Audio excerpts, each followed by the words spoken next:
হ্যাঁ রুশো, শোনা যাচ্ছে আমাকে? ডক্টর আইভি, আমার মনে হয় আপনি শুরু করতে পারেন। জি, আচ্ছা, আপনাকে শোনা যাচ্ছে। ডক্টর নবেন্দু ওকে। ভাই, আপনি কি আছেন? শোনা আপনার যাচ্ছে? ভিডিওটা অন করতে পারেন। জি, শোনা দেখা যাচ্ছে। যাচ্ছে না? হ্যাঁ, সবাইকে শোনা যাচ্ছে। হ্যাঁ, আমাদের প্রোগ্রাম এখন ফেসবুকে লাইভ হয়ে গেছে। আমি আমাদের সমাজের ডক্টর আইভি লতা, যিনি আইসিডিডিআরবি তে রিসার্চ ফিজিশিয়ান হিসেবে আছেন, ওনাকে একান্ত অনুরোধ করব যেন উনি আজকের ওয়েবিনারটা শুরু করেন। জি, ডক্টর আইভি। শুভ সন্ধ্যা। Bangladesh global health and research institute কর্তৃক আজকের করোনা এই সেমিনারে আপনাদেরকে আমন্ত্রণ জানাচ্ছি। আমি ডক্টর আইভি। আজকের সেমিনারের বিষয়বস্তু হচ্ছে কোভিড-19 এর আপগ্রেডেড ম্যানেজমেন্ট। অনুষ্ঠানটি বিজিএইচআরআই এর এমসিজিপি প্রোগ্রামের ফেসবুক পেজ থেকে প্রকাশ করা হচ্ছে। সম্মানিত চিকিৎসকবৃন্দ, আপনাদের এই টপিক সম্পর্কে কোনো প্রশ্ন বা জিজ্ঞাসা লাইভের কমেন্ট সেকশনে করার জন্য বিনীতভাবে অনুরোধ জানাচ্ছি।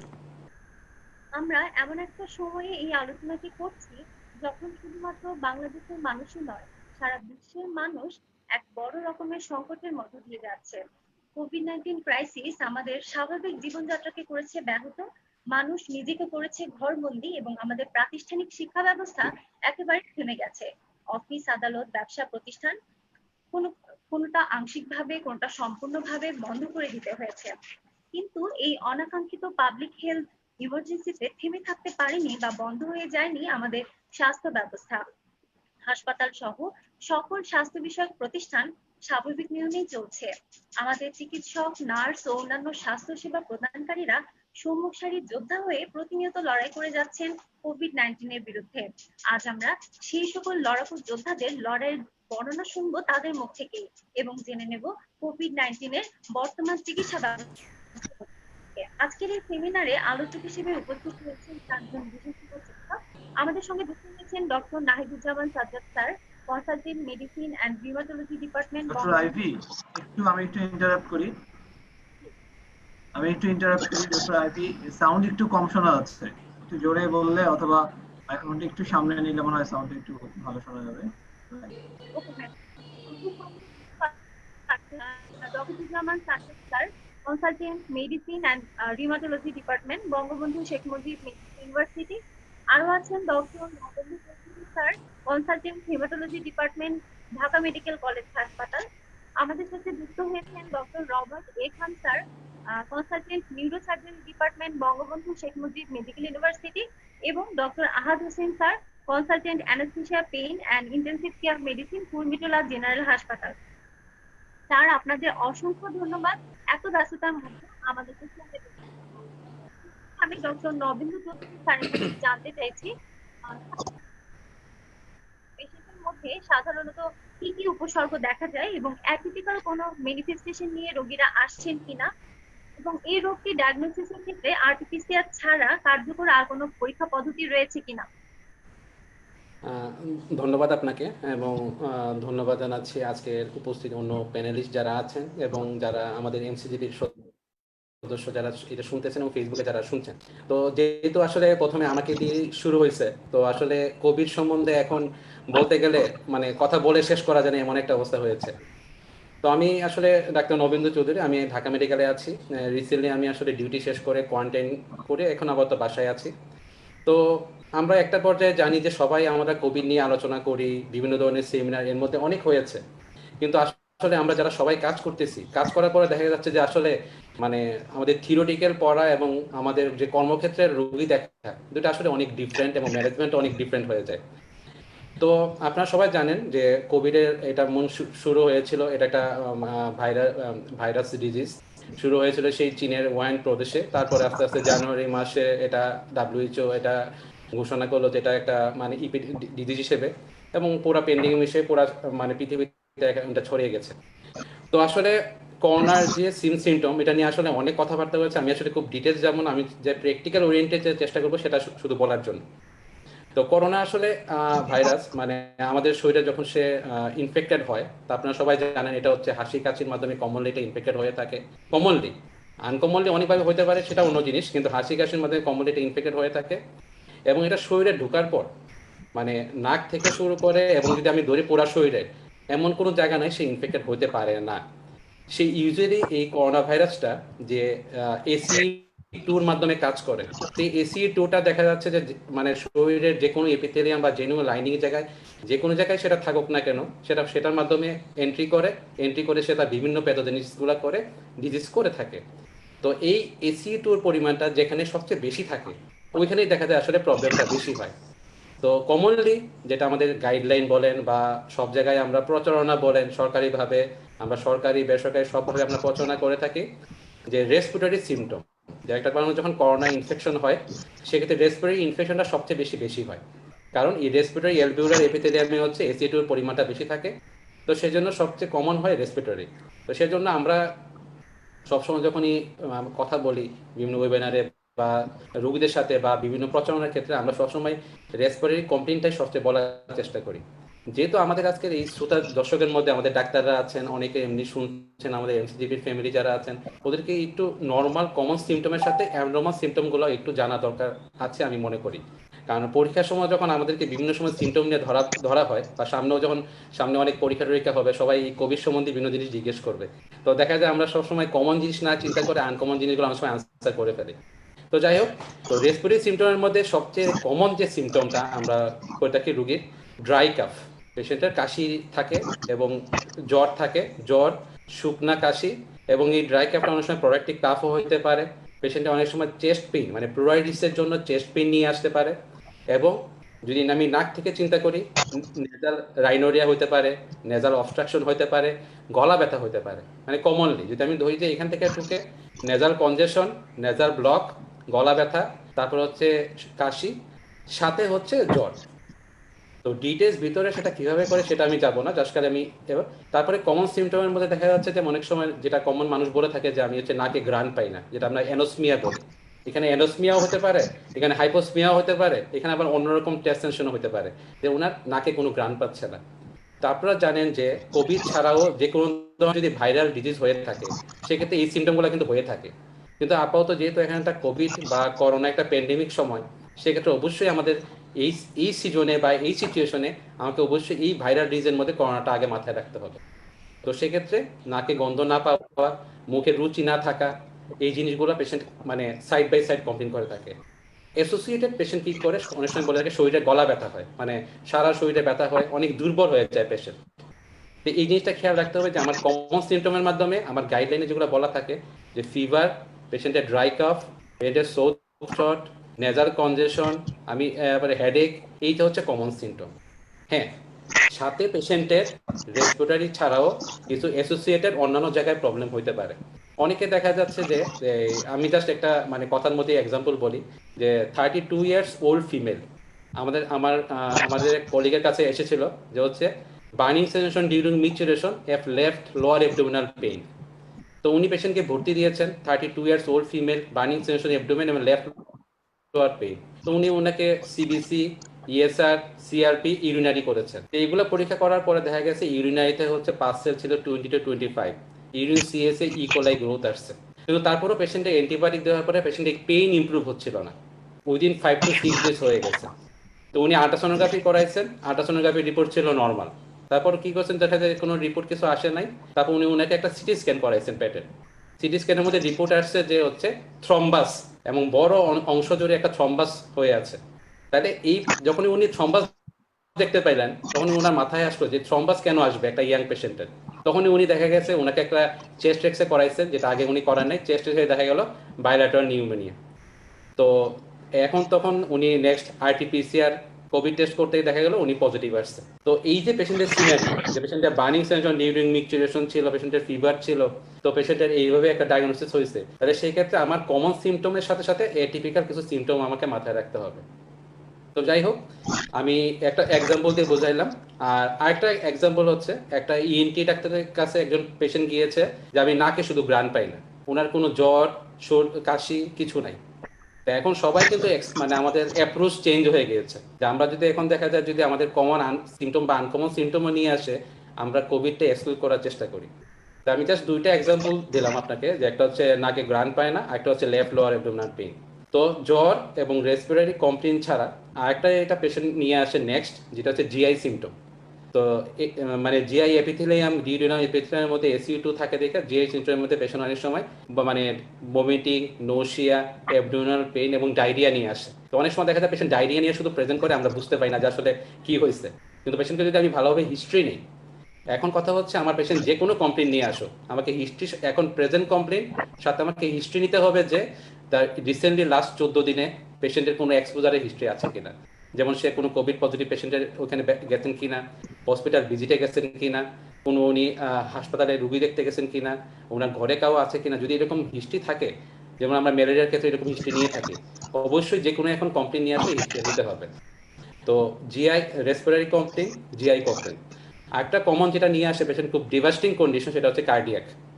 তো কার্ডিয়াকের পেশেন্ট যেগুলো কমপ্লেন নিয়ে আসে, সেক্ষেত্রে দেখা যাচ্ছে পেশেন্টের কার্ডাইটিস নিয়ে আসতে পারে, পেশেন্টের হেরিথমিয়া নিয়ে আসে, পেশেন্টের অনেক সময় হার্ট ফেলার প্রিসিপিটিং নিয়ে আসতে পারে, পেশেন্টের অনেক সময় দেখা যাচ্ছে হচ্ছে চেস্ট পেইন নিয়ে আসতে পারে, যেটা অনেক প্রেগন্যান্সির কারণে আমাদের মিস আন্ডারস্ট্যান্ডিং হতে পারে। এমনকি অনেক সময় পেশেন্টের শকের ফিচারও নিয়ে আসতে পারে। তো সেই ক্ষেত্রে যদি কোনো পেশেন্টের এরকম কার্ডিয়াক কমপ্লেন নিয়ে আসে, অবশ্যই আমাকে আগের মানে আগের কোনো হিস্ট্রি আছে কিনা সেটা দেখার সাথে সাথে রিসেন্টলিও তাকে অবশ্যই কোভিডটা এক্সক্লুড করতে হবে। তো কার্ডিয়াকের পরে আমি যদি বলি রেসপিরেটরি, জিআই, কার্ডিয়াক, তারপর আমি বলবো নেক্সট যেটা হচ্ছে হেমাটোলজিক্যাল। হেমাটোলজিক্যাল কন্ডিশনটা কমনলি যেটা হচ্ছে আর্লি পেশেন্টকে অনেক সময় বোঝা যায় হেমাটোলজিক্যাল কমপ্লেন। মানে ক্লিনিক্যাল ফিচারে অনেক সময় হেমাটোলজিক্যাল কমপ্লেনটা বোঝা যায় না, মানে পেশেন্টের কমপ্লেন প্লাস এক্সামিনেশনে। কিন্তু যদি আমি একটা সিবিসি রিপোর্ট করি, হেমাটোলজিক্যাল সাইনটা কিন্তু আগে থেকেই চলে আসে। যেমন পেশেন্টের কমনলি যেটা হয়, পেশেন্টের হচ্ছে যে সিবিসি রিপোর্টে লিম্ফোপেনিয়া হয়ে যায়, মানে লিম্ফোসাইট কাউন্ট কম থাকে, পেশেন্টের থ্রম্বোটিক কমপ্লিকেশন নিয়ে আসতে পারে, পেশেন্টের পালমারি এম্বোলিজমের ফিচার, মানে পালমারি এম্বোলিজম মানে সাডেন একটা রেসপিরেটরি ডিস্ট্রেস, চেস্ট পেইন, অনেক সময় হেমোপ্টেসিস নিয়ে আসতে পারে, পালমারি এম্বোলিজমের ফিচার নিয়ে আসতে পারে। বা অনেক সময় দেখা যায় যে পেশেন্টের যে মানে আমি একটা পেশেন্টের অবশ্য পেয়েছি এরকম, যে ওনার হঠাৎ করে মানে পায়ের একটা আঙ্গুল কালো মানে ইয়ে হয়ে গেছে, লাল হয়ে গেছে, এবং পা ঠান্ডা হয়ে গেছে। কারণ এই সময় হঠাৎ করে পেশেন্টের হঠাৎ করে এটা হয়েছে, আমরা কোনো সময় করোনা টেস্ট মাথায় ছিল না, কিন্তু সাডেন যেহেতু একটা হিস্ট্রি ছিল, তখন আমাদের মাথায় ছিল যে না জ্বর কাশি আছে কিনা, অন্যান্য কমপ্লেন আছে কিনা। পরে দেখা যাচ্ছে এটা একটা অ্যাম্বুলেন্স, সাডেন একটা অ্যাম্বুলেন্সের কারণে এই জিনিসটা হয়েছে। তাহলে সেক্ষেত্রে হেমাটোলজিক্যাল কমপ্লেন গুলো ক্লিনিক্যালি বেশি বোঝা যায় না, কিন্তু এটা পরীক্ষা করার পরে, সিবিসি করার পরে আমরা আর্লি বুঝতে পারি যে ওই যে লিম্ফোসাইট কাউন্ট কমে গেছে কিনা। এবং এটা কিন্তু একটা প্রিডিক্টিভ কাউন্ট, যেমন লিম্ফোসাইট কাউন্ট যদি বেশি কম থাকে, পেটে এটা আমাদের একটা হেল্প করে। প্লেটলেট কাউন্ট অনেক সময় কমে, কিন্তু ইউজুয়ালি হচ্ছে করোনাতে প্লেটলেট কাউন্ট 1000-এর নিচে নামে না, মানে লেভেলের থেকে। তো রেসপিরেটরি, জিআইটি, কার্ডিয়াক এবং হেমাটোলজিক্যাল, এগুলো হচ্ছে সবচেয়ে কমনলি আসে। এছাড়াও যেগুলো হচ্ছে পেশেন্টের নিউরোলজিক্যাল কমপ্লেন নিয়ে অনেক সময় আসতে পারে, মানে আনকমনলি পার্সেন্টেজ অনেকই কম, যদি ধরিয়ে লেস দেন 5%। এগুলো পেশেন্টের কি আসতে পারে, headache, dizziness, drowsiness, altered consciousness, পেশেন্টে অনেক সময় সিবিডিও নিয়ে আসতে পারে, স্ট্রোক লাইক ফিচার নিয়ে আসতে পারে। তো সেক্ষেত্রে এবং অ্যাটেক্সিয়া, এবং রিসেন্টলি জার্নালে দেখা গেছে পেশেন্টের জিবিএস, যেটা আমরা অনেক সময় বলে থাকি যে বা দুর্বল হয়ে যায়, এরকম ফিচার নিয়ে অনেক সময় আসতে পারে। তো সেক্ষেত্রে যদি নিউরোলজিক্যাল কোনো ফিচারও পেশেন্ট নিয়ে আসে এখন এই কন্ডিশনে, এই প্যান্ডেমিক সিচুয়েশনে, অবশ্যই আমাকে করোনাটা অ্যাকসেপ্ট করতে হবে, যেটাকে করোনার কারণে হয়েছে নাকি অ্যাসোসিয়েটেড করোনা পজিটিভ হয়েছে। আমি বলবো যে রুটিনলি করতে, এটা জাস্ট মাথায় রাখা যে আমার এটা হইতে পারে, অ্যাকসেপ্ট করতে হবে। আর নিউরোলজিক্যাল ছাড়া আমি লাস্ট একটা যেটা বলবো যে হচ্ছে কিউটেনিয়াস ইনভলভমেন্ট, স্কিন। আমিও লাস্ট জাস্ট আমার এক্সপিরিয়েন্স দিয়ে বলতেছি যে এরকম ডায়াবেটিস পেশেন্ট বেসিকুলার রেস্ট নিয়ে আসছে, যেমন হার্টবিট জোস্টার ফিচার নিয়ে। কিন্তু এই পেশেন্টে দেখা গেছে যে ডায়াবেটিস, বেসিকুলার লিশন, সাথে হচ্ছে ওনার কাশি। ওনাকে পরে পরীক্ষা করে দেখা গেছে যে আরটিপিসিআর পজিটিভ। তো সেক্ষেত্রে হচ্ছে যে কিউটেনিয়াস ইনভলভমেন্ট, যেমন ইরেথেমাটাস র্যাশ, বেসিকুলার ইরাপশন, তারপরে হচ্ছে আর্টিকেরিয়া, তারপরে হচ্ছে লিবিডো রেটিকুলারিস, এই ধরনের ফিচারও নিয়ে পেশেন্ট আসতে পারে। তো আমি আসলে এই যতগুলো ফিচার বলছি, আমরা আসলে কমন সিমটমগুলো মনে থাকে না। আমি জাস্ট শুধু এটা বলছি আমাদের যারা পার্টিসিপেশন শুনতেছে সবাই, যে এগুলো হচ্ছে আপনারা পরে মনে রাখবেন। কমন সিমটমগুলো মনে রাখতে হবে, যে কমন সিমটম কি, ইমার্জেন্সি সিমটম কি, এবং ইমার্জেন্সি সিচুয়েশন কি, সেটা আমাদের মনে রাখতে হবে। এবং অবশ্যই যদি কোনো অ্যাবনর্মাল কিছু নিয়ে আসে, সেটা তো অবশ্যই আমাকে অ্যাকসেপ্ট করতে হবে। আর যেহেতু এখন আপনি আমাকে একটা কোয়েশ্চেন করেছেন যে মানে কমন ফিচারের সাথে সাথে হচ্ছে পরীক্ষা আমি কি করাবো, এখন আরটিপিসিআর এর যে অবস্থা হয়েছে, যেমন আমি যখন ডিউটি শেষ করে পরীক্ষা করতে যাই, আমি খুব টেনশনে পড়ে গেছিলাম পরীক্ষা কই করাবো। কারণ আমার ঢাকা মেডিকেল বিএসএমও ছাড়া বাকি জায়গায় যেরকম রিপোর্টেও উল্টাপাল্টা হচ্ছে, খুব আসলে ভয়ে পড়ে যায় আমরা আসলে কি করবো না করব। তো যাই হোক, আমার স্যাররা যারা আছেন, আমার ঢাকা মেডিকেলে আমার প্রফেসর মুজিবুর রহমান স্যার, তারপর হচ্ছে আমার খান আবুল কালাম আজাদ স্যার, আমার রোবেদ আমিন স্যার, আমার গাইডলাইনও যেটা বলা আছে, clinical science symptom is most important. আপনার যদি পেশেন্টের ক্লিনিক্যাল সায়েন্স সিমটম আপনাকে ট্রায়াড বা 5টা জিনিস আমার মনে থাকে, পেশেন্টের জ্বর, সর্দি, কাশি, চোট এবং রিসেন্ট যদি কোনো হিস্ট্রি থাকে লাস্ট 14 ডেজের মধ্যে, হিস্ট্রি সবচেয়ে বেশি ইম্পর্টেন্ট। সেক্ষেত্রে আমি অবশ্যই পেশেন্টকে সাসপেক্ট করবো এটা করোনা। এবং সে যদি তার ফেসিলিটিস থাকে পরীক্ষা করার, আমাকে অবশ্যই পরীক্ষা দেওয়ার আগে পেশেন্টের বাড়ি কোথায়, পেশেন্টের বাসা কোথায়, পেশেন্ট আসলে পরীক্ষা করতে পারবে কিনা, পেশেন্টের আর্থিক অবস্থাকে সবগুলো আসলে একটু দেখতে হবে, এবং সে কোন জায়গা থেকে করাতে যাচ্ছে। সে যে কোনো জায়গাতে একটা রিপোর্ট করে নিয়ে আসে, দেখা যায় পজিটিভ নেগেটিভ, এটা কিন্তু আসলে ক্লু হয় না। তো যাই হোক, সেটা আমাদেরকে একটু খেয়াল রাখতে হবে। এবং RT-PCR টেস্ট আমরা বলে থাকি হচ্ছে ডায়াগনস্টিক, কিন্তু এইখানে 30-40% ক্ষেত্রে নেগেটিভ হইতে পারে, যেমন PCR টেস্টটা করে থাকি। তাছাড়াও আমরা যেটা করতে পারি, সিবিসি করে, সিবিসি, সিআরপি, একটা চেস্ট এক্সরে, যে আমি শর্টলি বলি, তাহলে মোটামুটি একটা আমাদের আইডিয়া পেয়ে থাকি যে এই কন্ডিশনে যদি সিবিসিতে দেখা যায় হচ্ছে পেশেন্টের লিম্ফোসাইট কাউন্ট কম থাকে, নিউট্রোফিল লিম্ফোসাইট রেশিও যদি দেখা যায় বেশি থাকে, প্লেটলেট কাউন্ট একটু মার্জিনালি কম থাকে, সিআরপি অনেক বেশি থাকে, চেস্ট এক্সরে যদি দেখা যায় কোনো সময় বাইলাটাল শেডও আমার পাই, মনে হচ্ছে সাসপেক্ট, তাহলে আমি একটা ইনিশিয়াল একটা আইডিয়া করতে পারবো পেশেন্টে কি হচ্ছে। এবং সাথে যদি অ্যাভেলেবল থাকে একটা ডি ডাইমার, মানে ইনিশিয়েট পরীক্ষা, অনেকগুলো পরীক্ষা তো করতে হয়, সেটা আমাদের ভাইয়ারা পরে বলবেন এটা। তো সেটাতে আমি করতে পারি, মোটামুটি একটা আইডিয়া করতে পারি যে আমি কি করতে পারি। তারপর যদি সম্ভব হয় আমি PCR টেস্ট করব। আর এমনও যদি মনে হয় যে না, আমি টেস্ট করতে পারতেছি না, আমার ক্লিনিক্যাল সাসপেশন স্ট্রং, সেক্ষেত্রে অবশ্যই আমি যদি নাও করতে পারি, সেক্ষেত্রে পেশেন্টকে আমি আগেই বলবো যে আপনি আইসোলেশনে থাকেন, আপনি নিয়ম মেনে চলেন এবং ওষুধগুলো এই নিয়মে খান, মানে পেশেন্টকে আমি পেনিক করে দিব না। তাহলে আমাদের এই জিনিসটা একটু খেয়াল রাখতে হবে। আর সবাইকে একটু একটা কথা বলি একটু সিমটমের জন্য, যে রেসপিরেটরি সিমটম বা যেটাই নিয়ে আসুক, প্রথমে আমরা একটু 4 ভাগে ভাগ করে নিব, এটা কি মাইল্ড সিমটম, না একটু মডারেট সিমটম, সিভিয়ার না ক্রিটিক্যাল। তো সেক্ষেত্রে যদি কোনো Covid positive patient mild symptom হয়, সে আসলে বাসায় ট্রিটমেন্ট নিলেই হবে। আর যদি মডারেট বা সিভিয়ার হয়, সেক্ষেত্রে অবশ্যই কনসালটেশন নিতে হবে অথবা হসপিটালে যোগাযোগ করতে হবে। তো এই বিষয়ে নেক্সট ওনারা আমাদের ভাইয়ারা প্যানেলিস্ট ওনারা বলবেন। তো আমি আসলে এটাই বলবো যে রেসপিরেটরি কমপ্লেনগুলো সাথে মাথায় রাখবেন, অ্যাবনর্মাল সিমটমগুলো যেগুলো আছে সেটাও একটু মাথায় রাখতে হবে, যে এক্সক্লুড করার জন্য, যে আমার রুগী যেন মিস না হয়।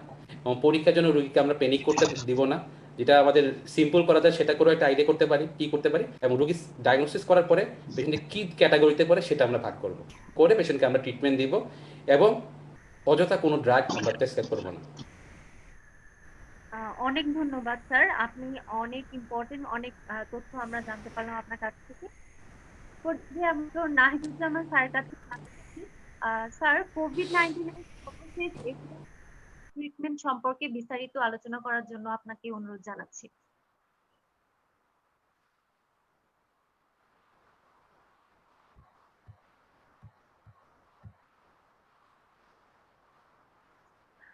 ডক্টর নাহিদুজ্জামান স্যার, আমাকে কি শুনতে পাচ্ছেন? আচ্ছা, আমাকে শোনা যাচ্ছে? জি স্যার। স্যার, আমরা এখন শোনা কোভিড যাচ্ছে? এর সর্বশেষ এভিডেন্স বেসড ট্রিটমেন্ট সম্পর্কে একটু জানতে চাচ্ছিলাম। আচ্ছা, ধন্যবাদ। ধন্যবাদ এমসিজিপি কে আজকে আমার এই সুন্দর একটা ওয়েবিনারে আমন্ত্রণ জানানোর জন্য। আসলে এটা খুব টাইম ডিমান্ডিং একটা বিষয়। আমরা প্রতিটা মুহূর্তে ব্যক্তিগতভাবে, পারিবারিকভাবে এবং হসপিটালে আমরা এটা ফেস করছি এবং আমাদের ট্রিটমেন্টটা দেয়া লাগছে। আমি ডক্টর নবেন্দু চৌধুরীকেও ধন্যবাদ জানাচ্ছি। সুন্দর এবং অভিজ্ঞতা সমৃদ্ধ একটা কোভিড নিয়ে বর্তমান যে অবস্থা চলছে সেটার ব্যাপারে একটা ব্রিফ দেওয়ার জন্য। তো আমি একটু ট্রিটমেন্টটা নিয়ে, আমাদের যেহেতু আমরা ডক্টর, আমাদেরকে ট্রিটমেন্ট দিতে হচ্ছে, সুতরাং এখন আসলে আমরা কোন ভাবে ট্রিটমেন্ট দিব সেই বিষয়ে আমি একটু স্লাইড শেয়ার করতে চাই। এটা হবে তো, তাই না? হ্যাঁ হবে, স্ল্যাশ শেয়ার হওয়ার কথা। স্লাইড শেয়ার, আচ্ছা, স্ক্রিন শেয়ারে আমি কেন হোস্ট ডিসেবল পার্টিসিপেন্ট, তাহলে হোস্টকে একটু আমাকে করতে হবে।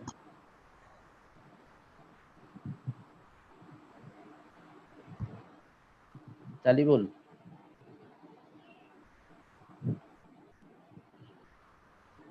আমি একটু স্ক্রিন শেয়ার করতে চাই। জি জি জি, এখানে দেখাচ্ছে যে host disable participant screen sharing. আমি করে দিচ্ছি ভাই। আচ্ছা,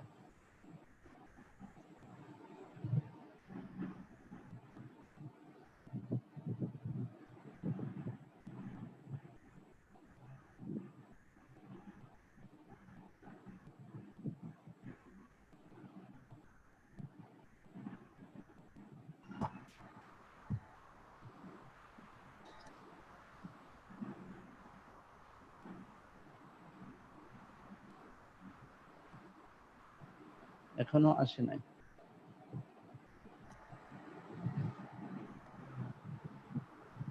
একটু কন্টিনিউ করেন, আমি একটু দেখি।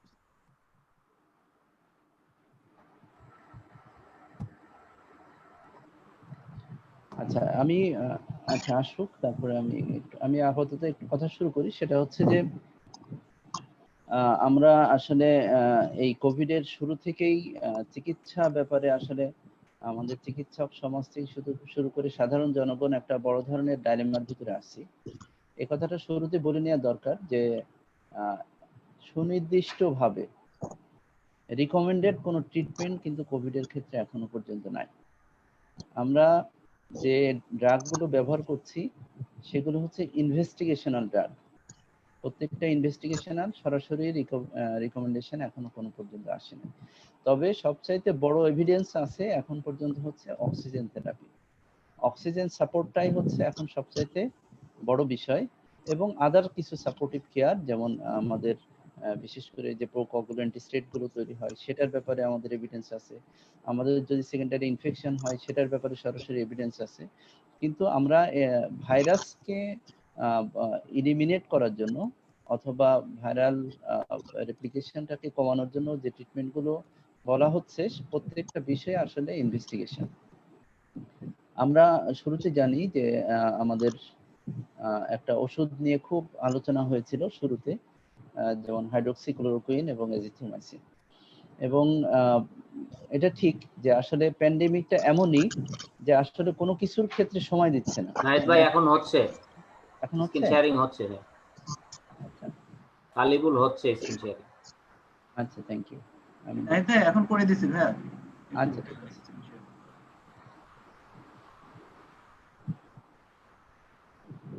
দেখা যাচ্ছে? হ্যাঁ হ্যাঁ দেখা যাচ্ছে। আচ্ছা, তো ঠিক আছে। আসলে আমরা শুরু থেকে আসলে যে ওষুধগুলো আসছিল, আমরা জানি যে হাইড্রোক্সিক্লোরোকুইন এবং এজিথ্রোমাইসিনের কম্বিনেশন নিয়ে একটা ব্যাপক কথা হচ্ছিল, আমরাও শুরু করেছিলাম। কিন্তু পরবর্তীতে দেখা গেল যে তার কার্যকারিতা নিয়ে পরবর্তীতে প্রশ্ন আসছে। আসলে অনেক ধরনের মানে আমরা যদি বিভিন্ন জার্নালগুলো দেখি, ব্যাপকভাবে এই রিপোর্টগুলো আসছে, কখনো কখনো খুব অল্প স্যাম্পল সাইজ নিয়ে আসছে।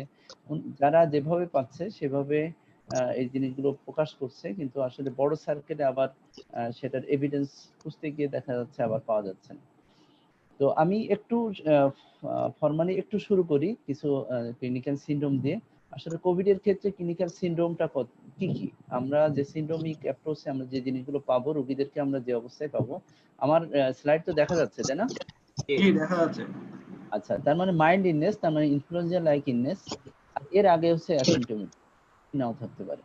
তারপর pneumonia, severe pneumonia, acute respiratory distress syndrome, sepsis and septic shock, যে কথাগুলো আমাদের বিভিন্ন সময় বারবার বলা হচ্ছে। আমি যেটা নিয়েছি আসলে বাংলাদেশে যে একটা ন্যাশনাল গাইডলাইন তৈরি করা হয়েছে, এটা আমার মনে হয়েছে যে যথেষ্ট রিস্ক, এবং আমাদের ভালোভাবে দেখলে আমাদের ট্রিটমেন্ট প্রোটোকলে একটা ভালোভাবে এটার একটা রেসপন্স আমরা পাবো, এবং আমরা পাচ্ছি আমরা যারা ট্রিটমেন্ট করছি। এখানে আমরা শুরুতেই পেশেন্টকে আসলে সব পেশেন্ট কিন্তু একভাবে আসবে না। আমাদের কিছু পেশেন্ট আসবে মাইল্ড সিমটম নিয়ে, অথবা আমাদের টেলিফোনে আমাদের সাথে কথা বলতে পারে। কিছু পেশেন্ট হচ্ছে মডারেট, কিছু পেশেন্ট সিভিয়ার, কিছু পেশেন্ট হচ্ছে ক্রিটিক্যাল। সিভিয়ার হচ্ছে severe pneumonia and sepsis, critical means হচ্ছে ইআরডিএস অর সেপটিক শক। এখানে আমরা আমাদের ডেভিডসনে আমরা যে বইটা পড়েছি সেখানে কিন্তু এই যে কার্ভ এ স্কোরিং সিস্টেম আমরা সেখানে দেখেছি। সেখানে যদি মডারেট সিমটম, তার মানে confusion, respiratory rate more than 30, তারপর blood pressure, systolic blood pressure less than 90 millimetre mercury, diastolic less than 60, এবং এজ যদি 65 হয়, এই কয়টা প্যারামিটার আমরা দেখে আমরা কিন্তু শুরুতে রোগীকে একটা খুব কুইক অ্যাসেসমেন্ট করে ফেলতে পারি যে এই পেশেন্টটা কোন ধরনের, এটা কি সিভিয়ার নাকি ক্রিটিক্যাল ফেজে চলে গিয়েছে। সেক্ষেত্রে আমাদের যদি 1 to 2 হয় সেক্ষেত্রে আমাদের সিভিয়ার বলতে হবে, এবং 3 to 4 চলে গেলে সেক্ষেত্রে অবশ্যই আমাদের ক্রিটিক্যাল ফেজে আমাদের নিতে হবে পেশেন্টকে, এবং আমাদের অ্যাপ্রোচটাও সেই হবে। তাহলে মাইল্ড কেসটা আমরা যেভাবে বলতেছি যে ক্লিনিক্যাল সিমটম মাইল্ড থাকবে, no sign of pneumonia on imaging.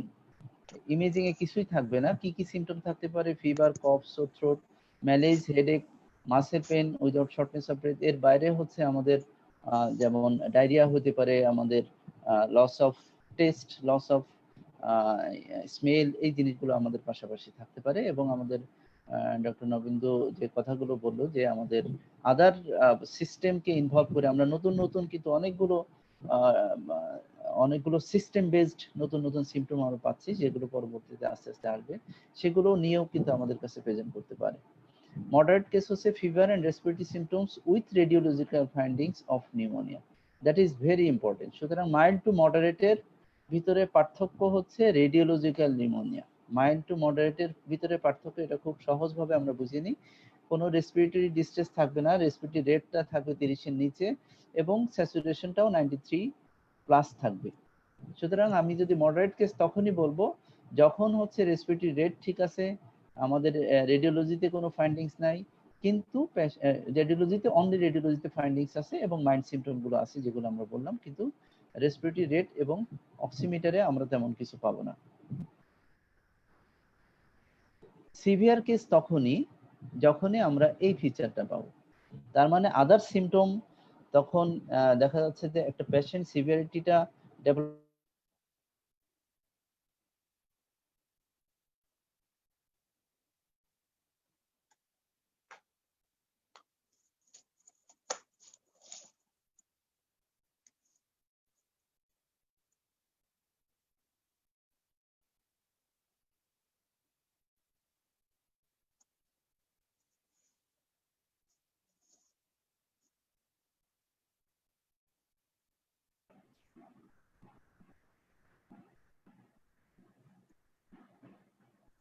Symptom যেগুলো ছিল সেগুলো না, তারপর ম্যালেজ উইকনেস, এই জিনিসগুলো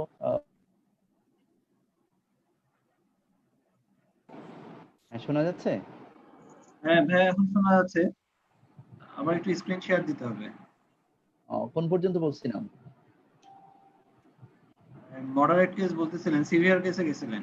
আচ্ছা, সিভিয়ার ক্ষেত্রে আমাদের যে জিনিসটা মনে রাখতে হবে যে অবশ্যই respiratory rate more than equal to 30 breadth per minute থাকবে, ফিঙ্গার অক্সিজেন স্যাচুরেশন থাকবে লেস দ্যান ইকুয়াল টু 90।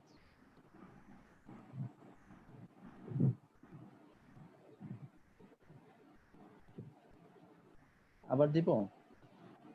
জি, পাওয়ার পয়েন্টটা আবার দিতে হবে, পাওয়ার পয়েন্টটা চলে গেছে। আচ্ছা,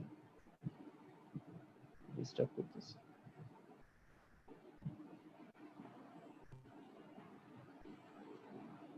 এবার ঠিক আছে? জি, আসছে ভাই। আচ্ছা, তাহলে আমাদের ডিসিসিভ একটা বিষয় হচ্ছে রেট অফ রেসপিরেশন এবং ফিঙ্গার অক্সিজেন স্যাচুরেশন এবং arterial partial pressure of oxygen, সেটা আমরা সবসময় দেখতে পারি না, কিন্তু আমাদের অন্তত প্রথম দুইটা দেখে আমরা অ্যাসেস করে ফেলতে পারবো যে পেশেন্ট ইন সিভিয়ার স্টেট। এবং যে কথাটি আমাদের বারবার বলতে হবে সে কথাটি হচ্ছে যে পেশেন্ট নিজে বুঝতে পারে না যে ওনার রেসপিরেটরি ডিস্ট্রেস হচ্ছে, সাবজেক্টিভ ফিলিংটা অনেক ক্ষেত্রে থাকে না, হ্যাপি হাইপোক্সিয়া বলে, যে এই ক্ষেত্রে থাকে না। সুতরাং আমরা কিভাবে বুঝতে পারবো? পেশেন্ট কিন্তু প্রোফাউন্ড উইকনেসের কথা বলতে পারে, যে আমার প্রচন্ড দুর্বল লাগতেছে, আমার খুব ডিজিনেস লাগতেছে, এই ধরনের একটা সিমটম বললে আমাদের তখন সাথে সাথে অবশ্যই অক্সিজেন স্যাচুরেশনটা দেখা লাগতে পারে। এবং আমি গতকালও একটা পেশেন্ট আমি এটা দেখেছি যে গতকাল আমার চেম্বারে আসছে হেঁটে, বললো যে আমার খুব দুর্বল লাগতেছে, উনি টেস্ট তখনও করতে দেন নাই। আমি বললাম যে আপনাকে ভর্তি হইতেই হবে। ভর্তি হওয়ার পরে দেখা গেল 79% হচ্ছে ওনার স্যাচুরেশন, এবং পরবর্তীতে 10 লিটার অক্সিজেন দেওয়ার পরেও ওনার 88% পর্যন্ত আসছে। তো আসলে এই যে মানে তখনও কিন্তু ওনার কোনো ফিলিংস উনি বলেন নাই, যে আমার শ্বাসকষ্ট হচ্ছে। সুতরাং এই জায়গাটা হচ্ছে আমাদের অবশ্যই স্ট্রেস দেওয়া দরকার, যে আমাদের সাবজেক্টিভ ফিলিংটা থাকবে না, আমাদের অবশ্যই ফিঙ্গার অক্সিমিটার দিয়েই হচ্ছে আমাদের বুঝতে হবে যে ওনার স্যাচুরেশনটা কোন অবস্থায় আছে। ক্রিটিক্যাল পেশেন্ট তো আমরা অবশ্যই জানি যে respiratory failure, recurring mechanical ventilation, shock এবং মাল্টি অর্গান ফেলিওর যে পেশেন্ট গুলো নিয়ে আসবে, আমাদের আহাদ ভাই আছেন এখানে, উনি সেই জায়গাটা বলবেন। তো এখন একটা পেশেন্ট যখনই আমার কাছে আসবে আমাদের কিছু বেসলাইন ইনভেস্টিগেশন করে ফেলতে হবে। যেমন হচ্ছে মাইল্ড কেসের ক্ষেত্রে সিবিসি, সিআরপি, চেস্ট এক্সরে এবং ইসিজি করব আমরা তখনই যখন 50 মোর দ্যান 50 অথবা তার প্রিভিয়াস হিস্ট্রি অফ যদি ডায়াবেটিস, হাইপারটেনশন অথবা আদার কোমরবিডিটিস, ডিসলিপিডিমিয়া থাকে, তাহলে অবশ্যই 40 পরে হলে আমরা এই ইসিজিটা করতে পারি, অথবা ওনার যদি কোনো চেস্ট সিমটম থাকে। মডারেট কেসের ক্ষেত্রে আমাদের liver function test, renal function test সহ আমাদের সেটা করতে হবে। এবং যদি ওনার আমাদের মনে হয় যে একটা চেস্ট সিটি করা দরকার সেটা আমরা ওই স্টেজে করে ফেলতে পারি। আর সিভিয়ার কেসের ক্ষেত্রে আমরা প্রগনোসিস আমাদের দেখাটা খুব জরুরি এবং ওনার মাল্টি অর্গান ইনভলভমেন্ট হচ্ছে কিনা সেই জায়গাটা আমাদের বোঝা খুব জরুরি। এই জন্য এবিজি কোয়াগুলেশন প্রোফাইল যে জায়গাটা আমাদের খুবই গুরুত্বপূর্ণ। আমাদের একটা সময় ছিল শুরুর দিকে আমাদের যখন কোভিড পজিটিভ আসতেছিল, আমার মনে আছে যে আমাদের প্রথম ডাক্তারদের ভিতরে প্রথম যিনি মারা গেলেন আমাদের ডাক্তার মঈনুদ্দিন ভাই, উনি যখন হসপিটালে ভর্তি ছিলেন তখন কিন্তু আমাদের এই ইনফরমেশনটা আমাদের কাছে ছিল না যে এই পেশেন্টদেরকে হচ্ছে রুটিনলি আমাদের অ্যান্টিকোয়াগুলেন্ট দেওয়া উচিত এবং এটা একটা হাইলি প্রোকোয়াগুলেন্ট স্টেট, সেই বিষয়টা আমাদের জানা ছিল না। এবং ওনার কিন্তু পালমোনারি এম্বোলিজম হয়েছিল এবং ওনার এমআই হয়েছিল, অনেকগুলো কার্ডিয়াক কমপ্লিকেশনেই পরবর্তীতে আমাদের যেটা ধারণা যে উনি মারা যান। সুতরাং এটা এখন সরাসরি গাইডলাইনে চলে আসছে যে আমাদের অবশ্যই কোয়াগুলেশন প্রোফাইলটা দেখতে হবে। মডারেট টু সিভিয়ার কেসের ক্ষেত্রে আমাদের কোয়াগুলেশন প্রোফাইল এক্সিস দিতে হবে এবং সেটা দেখতে গেলে আমাদের ডি ডাইমারটা দেখতে হবে, স্পেশালি আমাদের প্লেটলেট কাউন্ট এবং প্রথমে টাইম এগুলো দেখে আমাদের ডিসিশনটা নিতে হবে। তারপরে এলডিএইচ, ফেরিটিন অনেক হাইপার ফেরিটিনিমিয়া পাচ্ছি আমরা, প্রচুর অনেক বেশি ফেরিটিন লেভেল বেড়ে যাচ্ছে। প্রোক্যালসিটোনিন, এই প্রোক্যালসিটোনিনটা আমাদের দরকার, এই জন্য প্রোক্যালসিটোনিন দিয়েই হচ্ছে, কারণ সিআরপি কিন্তু রুটিনলি বাড়বে, ভাইরাল ইলনেসেও সিআরপি বাড়বে, কিন্তু প্রোক্যালসিটোনিনটা দেখে আমরা বুঝবো যে সেখানে সেকেন্ডারি ইনফেকশন হয়েছে কিনা। সুতরাং এটা একটা ডিসিসিভ জায়গা যে জায়গাটাতে আমরা বুঝতে পারবো যে আমাদের রুটিনলি অ্যান্টিবায়োটিক সেখানে রোল আছে কিনা, আমাদের অ্যান্টিবায়োটিক অবশ্যই দেওয়া লাগবে নাকি অ্যান্টিবায়োটিক না দিয়েও আমরা চলবো, যদিও আমরা রুটিনলি দিব কিন্তু নিডটা আমরা এখানে এই প্রোক্যালসিটোনিনটা দেখে আমরা বুঝতে পারি। আমরা ইকোকার্ডিওগ্রাফি, টোপোনিন আই, প্রোবিএনপি এগুলো কার্ডিয়াক ম্যানিফেস্টেশন আছে কিনা সেটা আমরা বুঝতে পারবো। এবং ক্রিটিক্যাল ইলনেসের পেশেন্টগুলোর ক্ষেত্রে রুটিনলি আসলে টেস্টগুলো করতে হবে, ওনার বিভিন্ন সিস্টেম ইনভলভ হলো কিনা, সকল সিস্টেমের অ্যাকর্ডিং টু সিমটম আমাদের সেই জায়গাগুলো যেতে হবে। এখন আমি একটু আরটিপিসিআর নিয়ে কথা বলছি। আরটিপিসিআর আমাদের ডক্টর নবীন্দু যে কথাটি বলছে যে আরটিপিসিআর এর ব্যাপারে আমাদের ডাক্তারদের আসলে আস্থার জায়গাটা অনেক কমে গেছে। আমরা অনেক রোগী পাচ্ছি যে রোগীগুলোর আসলে কোনো সিমটমই নাই, কিছুই নাই, আরটিপিসিআর পজিটিভ। আবার দেখা যাচ্ছে যে ক্লিন কাট শ্যাডো, ডিফিউজ বায়োল্যাটারাল নিউমোনিয়া, একেবারে তার ক্লিন কাট ক্লিনিক্যাল সিমটম গুলো ছিল। 3 টাইমস আমার পেশেন্ট ভর্তি ছিল, 3 টাইমস আরটিপিসিআর করা হয়েছে, 3 টাইমস আরটিপিসিআর নেগেটিভ। বাট ওই পেশেন্টই আমি যখনই শুরু থেকে আমি বলছি যে this is covid and I have to treat this patient as covid if you allow me, তখন ওনারা অ্যালাউ করার পরে এবং কোভিড এর ট্রিটমেন্ট দেওয়ার পরে, সিভিয়ার কোভিড এর ট্রিটমেন্ট দেওয়ার পরে উনি কিন্তু ভালো হয়ে গেছে, কিন্তু 3 টাইমস ওনার আরটিপিসিআর নেগেটিভ আসছে। তো সুতরাং আরটিপিসিআর এর উপরে আমাদের পরিপূর্ণভাবে ডাক্তারদের ভরসা করার সুযোগ কম। আমাদের 1 নাম্বার হচ্ছে ক্লিনিক্যাল সিমটমটা খুবই গুরুত্বপূর্ণ, নাম্বার 2 হচ্ছে যে আমাদের আদার যে এভিডেন্স গুলো যে সেটা বললাম, নাম্বার 2, এবং নাম্বার 3 হচ্ছে আমাদের রেডিওলজিক্যাল যে ডায়াগনোসিস। আমাদের বায়োল্যাটারাল নিউমোনিয়া এই প্যান্ডেমিক সিচুয়েশনে বায়োল্যাটারাল নিউমোনিয়া মিন্স কোভিড-19 এবং এটা আমাদেরকে সেই হিসেবে ট্রিটমেন্ট করতে হবে। এখানে একটা ইম্পর্টেন্ট বিষয়, peak of viral shedding appears 3 to 5 days after the onset of disease. This is very much important information. অনেকে আছে যে প্রথম দিনের সিমটমের প্রথম দিনেই টেস্ট করতে যান, সেক্ষেত্রে উনি কিন্তু নেগেটিভ হওয়ার সম্ভাবনা অনেক বেশি। আমার মনে হয় যে অ্যারাউন্ড 90% হচ্ছে নেগেটিভ হওয়ার সম্ভাবনা আছে। 3 to 5 days এর ভিতরে সবচেয়ে বেশি আসবে ফার্স্ট উইকে, আমরা বলি ফার্স্ট উইকের পরে 10 দিন পর্যন্ত আসলে এটার সেন্সিটিভিটিটা বেশি থাকে, পরবর্তীতে 10 দিন পরে গিয়ে কিন্তু আবার সেন্সিটিভিটিটা কমতে থাকে। সুতরাং টাইমিং অফ আরটিপিসিআর এবং তারপরে হচ্ছে যে এক্সপার্টাইজ আপনার যেখান থেকে নিচ্ছে সেখান থেকে সঠিকভাবে নিতে পারছে কিনা, আপনার যে এই আরটিপিসিআরটা নেয়ার পরে সেটা সঠিকভাবে স্টোর করা হচ্ছে কিনা, আবার সঠিকভাবে আপনার পিসিআর মেশিনে রান করানো হচ্ছে কিনা। আসলে এর মাঝখানে কিন্তু অনেকগুলো টেকনিক্যাল জায়গা আছে, যে জায়গার মাধ্যমে কিন্তু আমরা অনেকগুলো ফলস নেগেটিভ আমি পাচ্ছি।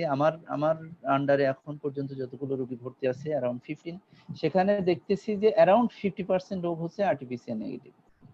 এবং আমার তো মনে হচ্ছে গতকাল আমি যেটা দেখলাম যে এটা মোর দ্যান 50%, মানে যারা ভর্তি আছে এর মোর দ্যান 50% হচ্ছে আরটিপিসিআর এবং সিভিয়ার কেস।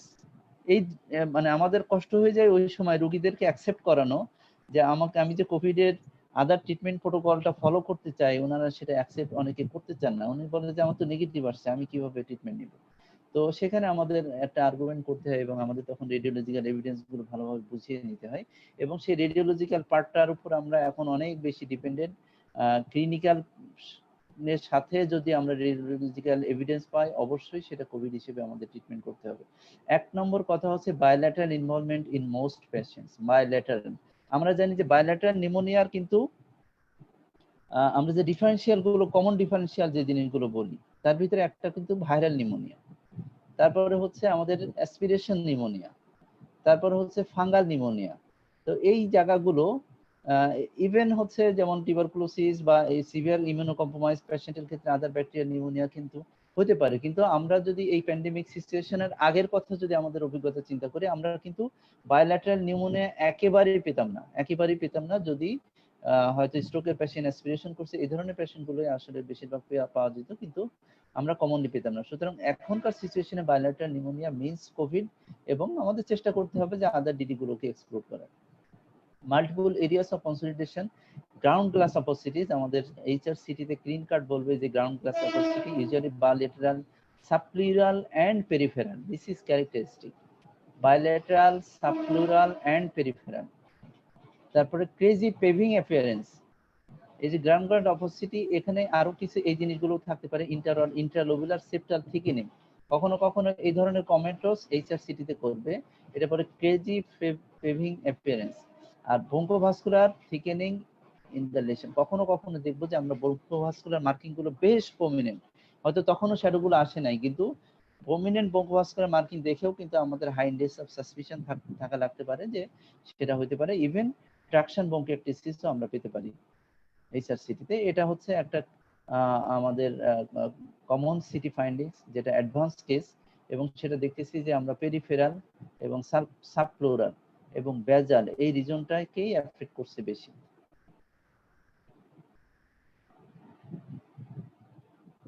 এরপর হচ্ছে চেস্ট এক্সরে। চেস্ট এক্সরে আসলে HRCT ফ্যাসিলিটিস অনেক জায়গায় নাই, বিশেষ করে পেরিফেরিতে। সেখানে কিন্তু প্রথম ফার্স্ট উইকে আসলে চেস্ট এক্সরে অথবা প্রথম 5 দিনের মধ্যে চেস্ট এক্সরে তে হয়তো নাও আসতে পারে, খুব সিভিয়ার ক্ষেত্রে চলে আসতে পারে, বাট আমাদের প্রথম দিকে আর্লি পার্টে হচ্ছে চেস্ট এক্সরে আমরা ফাইন্ডিংস নাও পেতে পারি, কিন্তু পরবর্তী স্টেপে অবশ্যই সেটা পাওয়া যায় বায়োল্যাটারাল নিউমোনিয়া। এটা একটা কমন ফাইন্ডিং। কখনো কখনো বলছে যে আলট্রাসোনোগ্রাফিতে পাওয়া যেতে পারে, সেটা হচ্ছে বুঝতে পারে, সেটা হচ্ছে খুব এক্সপার্ট হলে। কিন্তু আমরা আলট্রাসোনোগ্রাফি তখন করতে পারি যখন আমাদের সন্দেহ হবে যে অ্যালং উইথ ইফিউশন আছে কিনা। কখনো কখনো এই ধরনের কমেন্ট যদি করে, কারণ হচ্ছে ইফিউশনটা কমনলি কিন্তু আমাদের হয় না এই নিউমোনিয়ার ক্ষেত্রে। প্লুরাল ইফিউশন যদি থাকে তাহলে বুঝতে হবে সামথিং আদার। এটা আমাদের একটা গুরুত্বপূর্ণ বিষয়। এটা আমাদের বায়োল্যাটারাল নিউমোনিয়া, এটা একটা আইসিইউর কেস। এটা খুব আর্লি স্টেজে, সেখানে দেখা যাচ্ছে যে আমাদের দুই পাশে এবং সাবপ্লুরাল রিজনে নিউমোনিয়া আছে। এখন কথা হচ্ছে যে আমরা কোথায় ট্রিটমেন্ট করব। আমরা সবকিছু দেখে ফেললাম, আমরা ট্রিটমেন্ট করব। Treatment venue will be determined according to the severity of the disease. Suspected and confirmed cases should be isolated, preferably treated at designated hospital or effective isolation. মানে আমরা হচ্ছে মাইল্ড কেসগুলো আইসোলেশন করব, এটা হচ্ছে কমন কথা। Mild কেসের সাথে যদি আমাদের আদার কোনো কোমরবিডিটিস গুলো থাকে, খুব বেশি থাকে এবং এন্ডালি থাকে, তখন আমরা সেই পেশেন্টদের ক্ষেত্রে হচ্ছে আমাদের হসপিটালে নিব এবং মডারেট টু সিভিয়ার কেসগুলো অবশ্যই হসপিটালে নিব। আর ক্রিটিক্যাল কেস তো আর বলার অপেক্ষা রাখে না, সেটা অবশ্যই হসপিটালে আমরা নিব। এখন আমরা জেনারেল ম্যানেজমেন্ট যেটা দিব সেটা হচ্ছে যে আমরা এই যে বেড রেস্ট আমরা আলাদা রুমে তো রাখবোই, পর্যাপ্ত ক্যালোরি থাকবে, তার পর্যাপ্ত ওয়াটার ইলেকট্রোলাইট, যেহেতু এক রুমে থাকবে ওয়াটার ইলেকট্রোলাইট ব্যালেন্স থাকতে হবে। ভাইটাল মনিটরিংটা যেন ঠিকভাবে করে, ভাইটাল সাইনগুলো বিশেষ করে ব্লাড প্রেশার এবং অক্সিজেন স্যাচুরেশন, এটা খুবই গুরুত্বপূর্ণ। আমরা এক্ষেত্রে ব্লাড প্রেশার মাপার জন্য ডিজিটাল, আমরা যদিও ডিজিটাল পদ্ধতিটা খুব বেশি ইউজ করি না, কিন্তু এই ক্ষেত্রে ডিজিটাল ব্লাড প্রেশার মেশিনটা অবশ্যই যাদেরই কোভিড হবে তাদেরই কেনার ব্যাপারে আমরা উদ্বুদ্ধ করতে পারি। এবং আমরা সেক্ষেত্রে পালস অক্সিমিটার অবশ্যই সবার থাকা উচিত। এখন আমি আসি যে ফার্মাকোলজিক্যাল ট্রিটমেন্ট। প্রথম কথা হচ্ছে অ্যাসিম্পটোমেটিকের ক্ষেত্রে ফার্মাকোলজিক্যাল ট্রিটমেন্ট কোনো প্রয়োজনই নাই, শুধু মনিটরিং। এই অ্যাসিম্পটোমেটিক পেশেন্ট যদি কখনো সিমটোমেটিক হয় তখন according to symptom and severity অনুযায়ী আমাদের ট্রিটমেন্ট করতে হবে।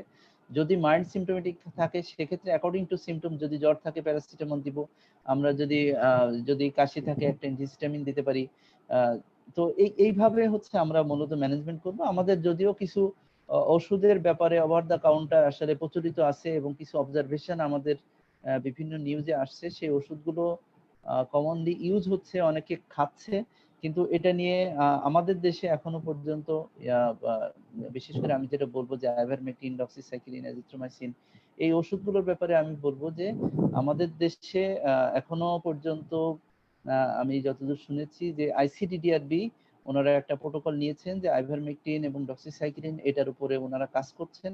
সেটার ব্যাপারে যদি এভিডেন্স, পজিটিভ এভিডেন্স আসে, সেটা আমাদের জন্য বিরাট একটা পাওয়া হবে, কারণ এটা খুব অ্যাভেলেবল একটা ওষুধ, চিপ ওষুধ, সেটা আমাদের জন্য একটা বড় পাওয়া হবে। আর যদি এভিডেন্স না থাকে হাইড্রোক্সিক্লোরোকুইনের মতো, তাহলে অবশ্যই সেই জায়গা থেকে আমাদের সরে আসতে হবে। আর এরপরে হচ্ছে আমরা মাইল্ড কেস গুলোর ক্ষেত্রে যেটা আমি বললাম যে সিমটোমেটিক ট্রিটমেন্ট, মাইল্ড সিমটম ক্ষেত্রেও আমাদের অ্যাডমিশন লাগতে পারে। মাইল্ড পেশেন্টের ক্ষেত্রে যদি আমরা যেটা বলছি diabetes, hypertension, ischaemic heart disease, asthma, CLD, এই যে যদি কোমরবিডিটিস গুলো যদি থাকে, তাহলে অবশ্যই আমাদের মাইল্ড কেসের ক্ষেত্রে ভর্তি হতে হবে।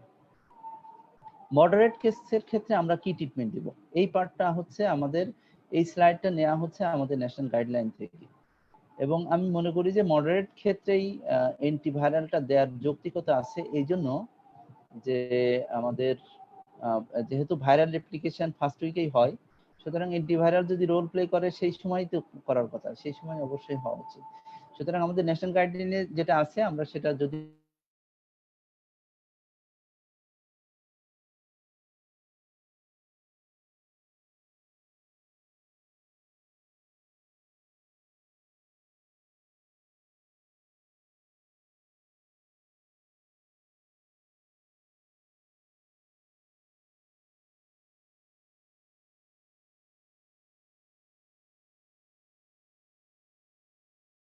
দিতে পারি নাজেল কানুনা দিয়ে ফেভিপিরাভির মিলিগ্রামের প্রিপারেশন আমরা 404 ডে 1 দেওয়ার ব্যাপারে। তো যাই হোক, এই বিষয়গুলো এখনো পুরোপুরি এভিডেন্স আসেনি, আসবে।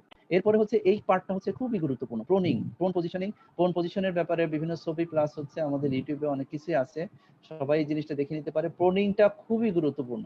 আমরা জানি কেন প্রোনিংটা ইম্পর্টেন্ট, সেটা হচ্ছে আমাদের লাংসের বেশিরভাগ পার্টটা থাকে পোস্টেরিয়র পার্টে, সামনের পার্টে আমাদের হার্টের মাধ্যমে হার্টটাই বেশি অংশ থাকে, যার কারণে আমরা যখন উপর হই, তখন উপর হয়ে যখন ডিপ ব্রিদিং নেই, তখন পিছনের পার্টটা হচ্ছে ইনফ্লেশন হয়। ইনফ্লেশন হওয়ার কারণে হচ্ছে আমাদের অক্সিজেনেশনটা ভালো হয়।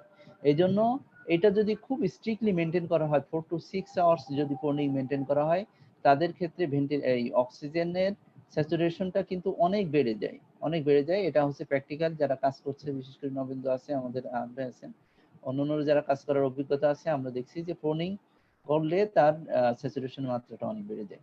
এখন সেকেন্ড হচ্ছে লো মলিকুলার ওয়েট হেপারিন, কারণ আমরা দেখছি একটা স্টাডি আসছে, পোস্টমর্টেম স্টাডি, যেখানে দেখা গেছে যে মৃত্যুর পরে অন্য ডিজিজ এবং কোভিড ডিজিজের লাংসের হিস্টোপ্যাথোলজি করে সেখানে দেখা গেছে যে প্রচুর মাইক্রোথ্রোম্বাই, এবং মাইক্রোথ্রোম্বাইয়ের হওয়ার কারণে যে এরিয়াটা লাং ড্যামেজ হয়ে গেছে, সেখানে প্রচুর মাইক্রোথ্রোম্বাই পাওয়া গিয়েছিল। সুতরাং এটা থেকে একটা বোঝা যাচ্ছে যে আসলে আমরা জানি যে এনজিওটেনসিন কনভার্টিং এনজাইম 2 রিসেপ্টর যেটা, সেটা কিন্তু শুধু লাংসে নাই, সেটা কিন্তু ব্লাড ভেসেলও আছে, কিডনিতেও আছে। সুতরাং এখানে এন্ডোথেলিয়াল ইনজুরি করার মাধ্যমে কিন্তু এখানে ওই যে আমাদের যে কোয়াগুলেশন ক্যাসকেডটাকে কিন্তু করে দেয়, অ্যাক্টিভ করে দেয়। সুতরাং এই শুরু থেকেই যাদের মডারেট কেস, তাদের ক্ষেত্রেই এখন এই অ্যান্টিকোয়াগুলেশন করার ব্যাপারে রিকমেন্ডেশন চলে আসছে, এবং আমরা এটার মাধ্যমে দেখছি যে আসলে এই রোগীগুলোর কিন্তু আমাদের ক্যাটাস্ট্রফিটা অনেক কমে গেছে। আমাদের যে পরিমাণ মৃত্যু হার বা এখন যে মৃত্যুর হার, সেটা কিন্তু আগের চাইতে অনেক কমে গেছে। সুতরাং থ্রোম্বোপ্রোফাইল্যাক্সিসে আমরা কি করব, প্রথম 7 দিন পর্যন্ত, অথবা যে পর্যন্ত ওনার সিমটম থাকবে বা স্যাচুরেশন কম থাকবে, সেই পর্যন্ত আমরা লো মলিকুলার ওয়েট হেপারিন অথবা আনফ্র্যাকশনেটেড হেপারিন, এটা আমাদের যার জন্য যেটা প্রয়োজন সেভাবে দিতে হবে। এবং পরবর্তীতে যেটা ইম্পর্টেন্ট, যে ছুটির সময় আমরা 1 মাসের জন্য আমরা রিভারক্সাবান দিয়ে দিব, 1 মাসের জন্য দিয়ে দিব। এখানে আরেকটা গুরুত্বপূর্ণ বিষয় হচ্ছে, যে সকল পেশেন্টের ইসকেমিক হার্ট ডিজিজ আছে, তাদের যদি অ্যাসপিরিন জাতীয় বা ক্লোপিডোগ্রাম জাতীয় ওষুধগুলো চলে, সেই ওষুধগুলোর ক্ষেত্রে কি হবে। তো সেই ওষুধগুলো যদি এটার সাথে কনকমিটেন্টলি চলে, তাহলে কিন্তু ব্লিডিং রিস্কটা একটু বেড়ে যায়। এই জন্য বেটার হচ্ছে কেউ কেউ বলে যে এটা চালায় যাওয়া যায়, আবার কেউ কেউ বলে যে অ্যাসপিরিন বা ক্লোপিডিগ্রল যদি চলে সেটা বন্ধ করে আমরা এই প্রোফাইলেক্সিসে এই পিরিয়ডটা, এই যে শর্ট পিরিয়ডের জন্য আমরা এই প্রোফাইলেক্সিস চালাতে পারি। এখন হোয়াট অ্যাবাউট স্টেরয়েড? এই স্টেরয়েড নিয়ে আসলে অনেক কথা আমাদের গাইডলাইনে স্টেরয়েড দেওয়ার ব্যাপারে আছে, কিন্তু এই স্টেরয়েড দেওয়ার ক্ষেত্রে অবশ্যই সতর্কতার একটা বড় বিষয় আছে। আমি হাইড্রোক্সি ডেক্সামিথাসোনের জায়গায় আমি স্টেরয়েডের ব্যাপারে যে একটা কথা বলবো। এখন আমাদের সিভিয়ার ক্ষেত্রে রেমডিসিভিরের একটা, বা মডারেট ক্ষেত্রেও রেমডিসিভিরের একটা রোল আছে, এই জন্য আমি এই ওষুধটার ব্যাপারে একটু বলছি। For moderate two severe, even moderate থেকে সিভিয়ারিটির দিকে যাচ্ছে, অথবা একটা পেশেন্ট মডারেট ছিল, তাকে ফেভিপিরাভির দেওয়া হয়েছিল, দেখা যাচ্ছে 5 দিন চলে গেছে, তারপরেও ওনার স্যাচুরেশন ফার্দার ফল করতেছে অথবা ডিটেরিয়েট করতেছে, সেই পেশেন্টের ক্ষেত্রে কিন্তু আমরা ফেভিপিরাভির বাদ দিয়ে তখন রেমডিসিভিরে সুইচ করতে পারি। তবে ইম্পর্টেন্ট বিষয় হচ্ছে যখন ফেভিপিরাভির থেকে রেমডিসিভিরে সুইচ করব, অবশ্যই ফেভিপিরাভিরটা আমরা বন্ধ করব, উই শুড স্টপ ফেভিপিরাভির। তারপরে হচ্ছে আমাদের সেটা অবশ্যই একটা ডিসিশনের বিষয়। রেমডিসিভিরটা আমরা কিভাবে দিব? 200 মিলিগ্রাম হচ্ছে ডে 1, এবং এই টাইমিংটা ইম্পর্টেন্ট, 30 মিনিট থেকে 2 ঘন্টার ভিতরে দিব, এবং ডে 2 থেকে নেক্সট 4 to 9 ডেজ, এটা হচ্ছে অ্যাকর্ডিং টু ইমপ্রুভমেন্ট। যদি ইমপ্রুভমেন্ট হয়ে যায় 5 দিন দেওয়ার পরে, তাহলে আমরা স্টপ করে দিব, যদি অক্সিজেন স্যাচুরেশনটা ঠিক হয়ে যায়। আর যদি ইমপ্রুভমেন্ট না হয়, ফার্দার সমস্যা থাকে, তাহলে অবশ্যই সেটা 10 দিন পর্যন্ত দেওয়ার সুযোগ আছে।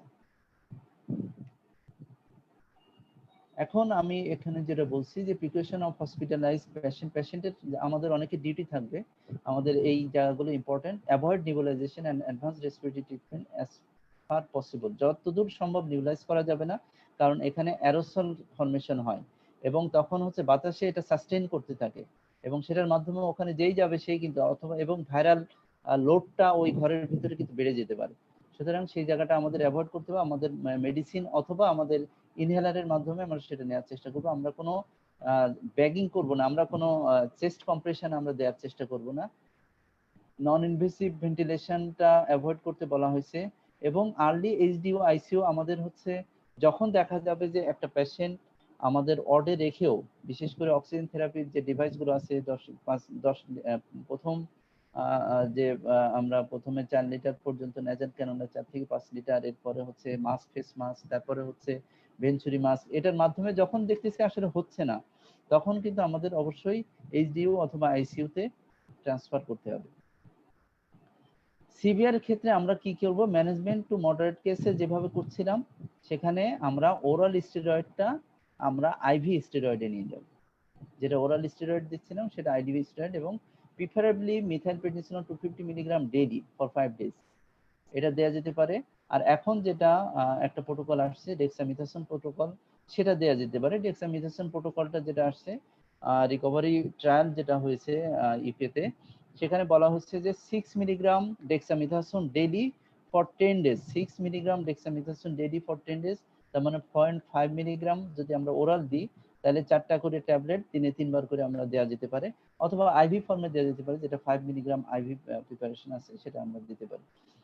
মেনটেন ইভোলিমিয়া, আমাদের ফ্লুইড ব্যালেন্সটা মেনটেন করতে হবে। আমাদের যদি হাইপোটেনশন হয়, অবশ্যই আর্লি নরএপিনেফ্রিন। এখানে গুরুত্বপূর্ণ বিষয় হচ্ছে যে আমরা যখন ফলো আপ দিতে যাই, আমরা কিন্তু ব্লাড প্রেশার দেখার ক্ষেত্রে একটু দূরত্ব মেনটেন করার ক্ষেত্রে একটু সমস্যা, যে কথা আমি আগে বলেছি, যে অবশ্যই ডিজিটাল ব্লাড প্রেশার মেশিন ওনাদের কেনার ব্যাপারে বা ওনাদেরকে সাপ্লাই দেওয়ার ব্যাপারে আমাদের উদ্যোগ করা দরকার। আর্লি নরএপিনেফ্রিন আমাদের শুরু করতে হবে। ব্রড স্পেকট্রাম অ্যান্টিবায়োটিক মেরোপিনাম, এখানে আমাদের প্রোক্যালসিটোনিনটা একটা গুরুত্বপূর্ণ ভূমিকা রাখতে পারে। সিভিয়ার ক্ষেত্রে আমরা রেমডিসিভির দিব, নট ফেভিপিরাভির। মডারেটের ক্ষেত্রে আমরা ফেভিপিরাভির দিব, এবং সেটা প্রোটোকলটা বলছি। একটা গুরুত্বপূর্ণ বিষয় হচ্ছে সাইটোকাইন স্টর্ম। সাইটোকাইন স্টর্মের ক্ষেত্রে যদি আমরা বুঝতে পারি সাইটোকাইন স্টর্ম হচ্ছে, তাহলে আমরা অবশ্যই সেক্ষেত্রে টসিলিজুমাব কনসিডার করব, আমাদের কনভালসেন্ট প্লাজমা থেরাপি সেখানে কনসিডার করতে পারি। এবং রিসেন্টলি একটা ওষুধের ব্যাপারে কিছু ট্রায়াল আসছে, যেহেতু আমি রিউমাটোলজিস্ট, আমাদের বারিসিটিনিবের একটা ওষুধের ব্যাপারে কথা আসতেছে, এবং সেখানে ইনিশিয়াল ট্রায়ালে দেখা গেছে যে এই ওষুধটার দাম কম এবং ওরাল ফর্মে পাওয়া যায়। যদি ইনফেকশন না থাকে, আমরা ইনফেকশনটাকে যদি এক্সক্লুড করতে পারি, তাহলে সেক্ষেত্রে বারিসিটিনিবের এই 10 দিনের একটা ট্রায়ালে দেখা গেছে যে আসলে ভালো, 2 দিন না 2 সপ্তাহের একটা ট্রায়ালে দেখা গেছে তাদের রেসপন্সটা ভালো, এবং এটা নিয়ে আমরাও কাজ করার ব্যাপারে একটা প্রোটোকল ডেভেলপমেন্ট করার চেষ্টা করতেছি। এখন টসিলিজুমাবটা আমরা কিভাবে দেবো? প্রথম কথা হচ্ছে যে সাইটোকাইন স্টর্মটা আমরা কিভাবে বুঝবো? আমরা যদি একটা পেশেন্টের দেখি যে 5 লিটার অক্সিজেনে উনি স্যাচুরেশনটা ভালো আছে, কিছুক্ষণ পরেই ওনার আবার দেখা গেল 7 লিটার লাগছে, সেখানে স্যাচুরেশন হয়তো 95, তারপরে কিছুক্ষণ পরে আবার, তার মানে ইনক্রিজ নিড অফ অক্সিজেন, এবং ওনার আদার জেনারেল কন্ডিশন গুলো ডিটোরিয়েট করতেছে, ওনার ব্লাড প্রেশার ফল করতেছে। সেক্ষেত্রে কিন্তু আমাদের একটা ধারণা করতে হবে যে এটা সাইটোকাইন স্টর্ম সিনড্রোম হয়তো হচ্ছে, সিআরএস হচ্ছে। এবং এক্ষেত্রে যদি আমরা র্যাপিড সিআরপিটা করতে পারি, সিআরপি ইউজুয়ালি দেখা গেছে যে কোরিলেট করে যে সাডেন রেজ অফ সিআরপি, অনেক সময় পেশেন্টের ফিভার চলে আসতে পারে, পেশেন্ট প্রোফাউন্ড উইকনেস কথা বলতে পারে, পেশেন্ট ড্রাউজি হয়ে যেতে পারে। সুতরাং এই ধরনের সিমটম আমরা দেখে আমরা কিন্তু মনে করতে পারি যে সাইটোকাইন স্টর্ম হচ্ছে। আসলে দেখা উচিত হচ্ছে IL-6, interleukin 6 level, interleukin 18 level, তারপর টিএনএফ লেভেল। এই জিনিসগুলো আমাদের দেখার সুযোগ আসলে আমাদের ল্যাবগুলোতে নাই, যার কারণে আমরা আমাদের প্রেডিক্ট করতে হবে হচ্ছে ক্লিনিক্যাল সাইন সিমটম দিয়ে, এবং সিআরপি দিয়ে আমাদের বুঝতে হবে যে এটা সাইটোকাইন স্টর্ম হচ্ছে কিনা।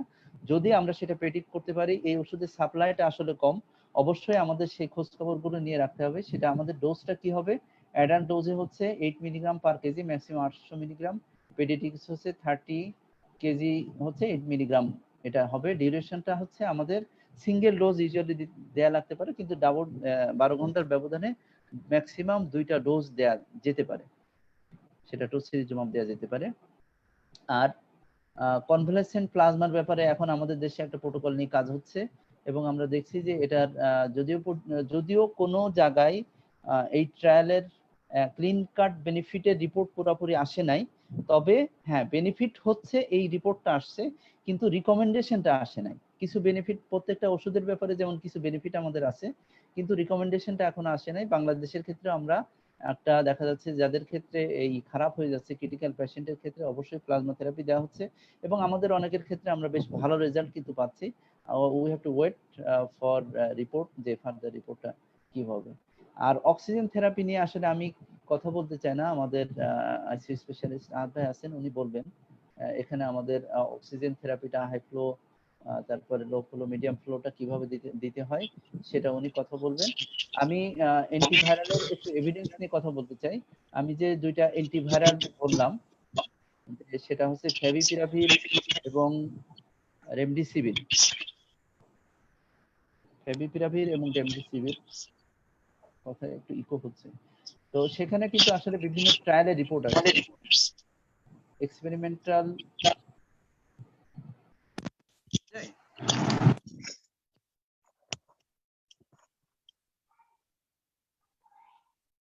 সেখানে হচ্ছে র্যান্ডমাইজড কন্ট্রোল ট্রায়াল আসছে, সেটাতে দেখা গেছে যে বেনিফিট আছে। রেমডিসিভিরের দেখা গেছে ফেব্রুয়ারি 6 থেকে মার্চ পর্যন্ত 237 পেশেন্টের উপর কাজ করা হয়েছে। সেখানে স্ট্যাটিস্টিক্যালি সিগনিফিকেন্ট ডিফারেন্স পাওয়া যায় নাই, but patient receiving remdesivir had a numerically faster time to clinical improvement than those receiving placebo. একটা ক্লিনিক্যাল ইমপ্রুভমেন্টের একটা ডিউরেশন অফ হসপিটাল স্টেটা কম অথবা একটু দ্রুত মানে ভালো হচ্ছে, এই ধরনের রিপোর্ট পাওয়া গেছে। কিন্তু প্লেসিবোর সাথে একবারে ক্লিনিক্যাল ইমপ্রুভমেন্টের স্ট্যাটিস্টিক্যালি সিগনিফিকেন্ট ডাটা পাওয়া যায় না এখনো, হয়তো সামনে আমাদের আরো স্টাডি হচ্ছে, আসবে। রেমডিসিভির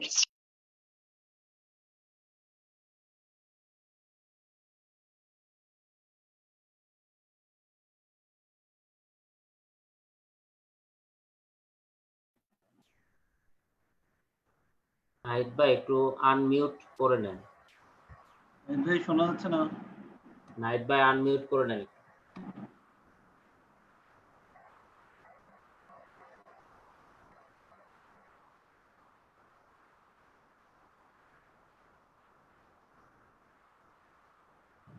টুয়েলভ পার্সেন্ট পেশেন্টের ক্ষেত্রে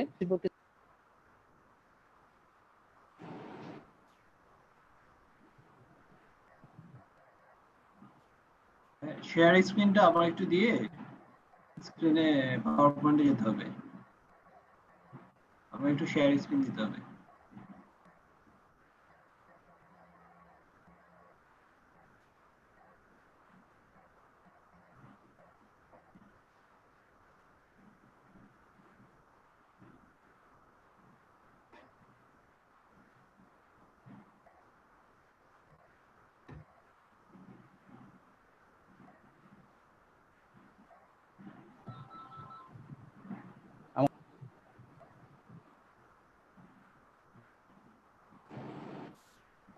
হ্যাঁ, শোনা যাচ্ছে আমাকে? আমাকে শোনা যাচ্ছে? শোনা যাচ্ছে নাইট ভাই। আচ্ছা, সরি, এটা একটু ডিস্টার্ব করতেছে। শোনা যাচ্ছে এখন। আচ্ছা, আমি স্ক্রিন স্লাইডটা শেয়ার আবার, করতে হবে একটু। হ্যাঁ, আমার শেষের দিকে। তো এখানে দেখা যাচ্ছে যে আসলে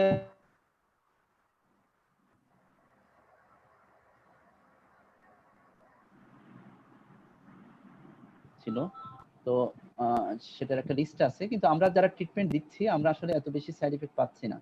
এ পর্যন্ত আমি প্রায় নট লেস দেন 30 পেশেন্টের রেমডেসিভির আমি দিয়েছি, কিন্তু আসলে খুব বড় ধরনের সাইড এফেক্ট আমি পাইনি। তো ফেভিপিরাভিরের ক্ষেত্রেও কিন্তু স্পষ্ট যেটা ট্রায়াল হয়েছে সেখানে দেখা গেছে যে 35 জনের উপর একটা ট্রায়াল হয়েছে। এই শর্টার ভাইরাল ক্লিয়ারেন্স টাইম এবং যেটা স্ট্যাটিস্টিক্যালি সিগনিফিকেন্ট ছিল ফেভিপিরাভির আর্মে, এবং দেখা গেছে যে রেডিওলজিক্যাল ইমপ্রুভমেন্টটাও বেশ ভালো ছিল ফেভিপিরাভিরের ক্ষেত্রে। সুতরাং মডারেট ক্ষেত্রে অবশ্যই আমরা ফেভিপিরাভির ইউজ করতে পারি। অ্যাডভার্স ইফেক্টের ক্ষেত্রে খুব সিগনিফিকেন্ট অ্যাডভার্স ইফেক্ট ছিল না, এখানে অ্যাডভার্স ইফেক্টটা একটু কম। সেক্ষেত্রে হচ্ছে ডায়রিয়া, ভমিটিং, নসিয়া, র্যাশ এবং লিভার অ্যান্ড কিডনি ইনজুরি, এই জিনিসগুলো ছিল। সুতরাং আমরা যখনই অ্যান্টিভাইরাল দিব তখন অবশ্যই আমরা লিভার অ্যান্ড কিডনি এই দুইটা টেস্টটা অবশ্যই আমরা ফলো আপ করবো। অ্যাটলিস্ট 2 থেকে 3 দিন যাওয়ার পর একটু আমরা ফলো আপ করবো।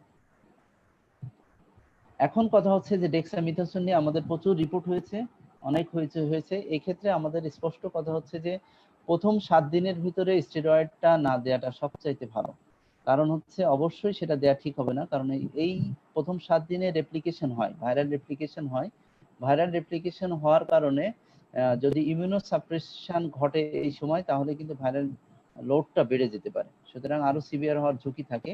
আমরা অবশ্যই সেটা সেকেন্ড উইকে চেষ্টা করব, এবং অবশ্যই মডারেট টু সিভিয়ার ক্ষেত্রেই হচ্ছে আমরা দেওয়ার ব্যাপারে আমরা চেষ্টা করব। তবে আমাদের এক্সপিরিয়েন্স যদি বলতে হয় তাহলে অবশ্যই এই আমাদের এই ট্রিটমেন্ট, বাংলাদেশের যে ট্রিটমেন্ট প্রোটোকল আছে সেই ট্রিটমেন্ট প্রোটোকল ফলো করে এবং রিসেন্টলি ডেক্সামিথাসোন প্রোটোকলটা ফলো করে কিন্তু আমরা খুব খারাপ রেজাল্ট পাই না, ভালো রেজাল্ট পাচ্ছি। বিশেষ করে সিভিয়ার কেসগুলো, even having multiple comorbidities, age more than 65, এই ধরনের অন্তত 5টা থেকে 7টা পেশেন্ট অলরেডি ছুটি হয়ে গেছে যাদের কনফার্ম কোভিড ছিল।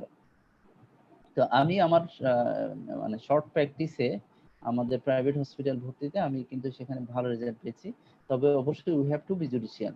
আমাদের এই ট্রায়ালে আসার পরে ডেফিনেটলি আমাদের হাতে একটা অস্ত্র বেড়েছে, কিন্তু এই অস্ত্র হচ্ছে দুধারী তলোয়ার। এটা যেমন খারাপ হওয়ার একটা ঝুঁকি আছে, আবার ভালো হওয়ার একটা সম্ভাবনা আছে। সুতরাং সেই জায়গাটা অবশ্যই আমাদের জুডিশিয়ালি অ্যাপ্লাই করতে হবে। এখন হচ্ছে কনভালেসেন্ট প্লাজমা, এটা সিডিসি গাইডলাইন থেকে নেওয়া। আসলে কনভালেসেন্ট প্লাজমা কিন্তু পেশেন্ট এলিজিবিলিটি কাদের ক্ষেত্রে আমরা severe or immediately life threatening COVID-19 for severe disease is defined on or more of the following, মানে কাদের ক্ষেত্রে দেয়া যাবে, সবার ক্ষেত্রে র্যান্ডমলি দেয়া ঠিক হবে না। জি, একটু ফুল স্ক্রিন করলে মনে হয় ভালো হবে, একটু ভালো দেখা যাবে। ফুল স্ক্রিন, হ্যাঁ, আমি এখানে ফুল স্ক্রিনটা, পাওয়ার পয়েন্ট শো, পাওয়ার পয়েন্টের ফুল স্ক্রিন যেটা। আচ্ছা, কন্ট্রোল এফ দিলে হয় তাই না? F5 না কত দিতে হয়? আমার ডান পাশে এটা আসতেছে। ডান পাশে নিচে দেখালো যে ফুল স্ক্রিন একটা সাইন আছে। নিচে যে ফুল স্ক্রিনে একটা অপশন আছে নিচে। আচ্ছা, অসুবিধা নাই, চালা যান নাইট ভাই। আচ্ছা, এটা শেষের দিকে আমি জাস্ট পড়ে যাচ্ছি। Shortness of breadth, dyspnea, respiratory frequency more than 30, blood oxygen saturation less than 93, partial pressure of arterial oxygen or fraction, respiratory oxygen ratio-টা যদি less than 300 হয়, lung infiltrate more than 50% within 24 to 48 hours, তার মানে rapid হচ্ছে lung infiltration পাওয়া যাচ্ছে। হ্যাঁ, life threatening disease defined as respiratory failure, septic shock, multi organ dysfunction or failure, এবং inform consent থাকতে হবে। সুতরাং যারা পেশেন্ট এলিজিবিলিটি, এই গ্রুপ অফ পেশেন্ট কিন্তু নিতে পারবে, নট ফর অল। আমার মডারেট একটা আছে তাদের ক্ষেত্রে কিন্তু, কারণ হচ্ছে যে কোনো ব্লাড প্রোডাক্ট দেওয়ার ক্ষেত্রে কিন্তু অনেকগুলো ঝুঁকিও আছে।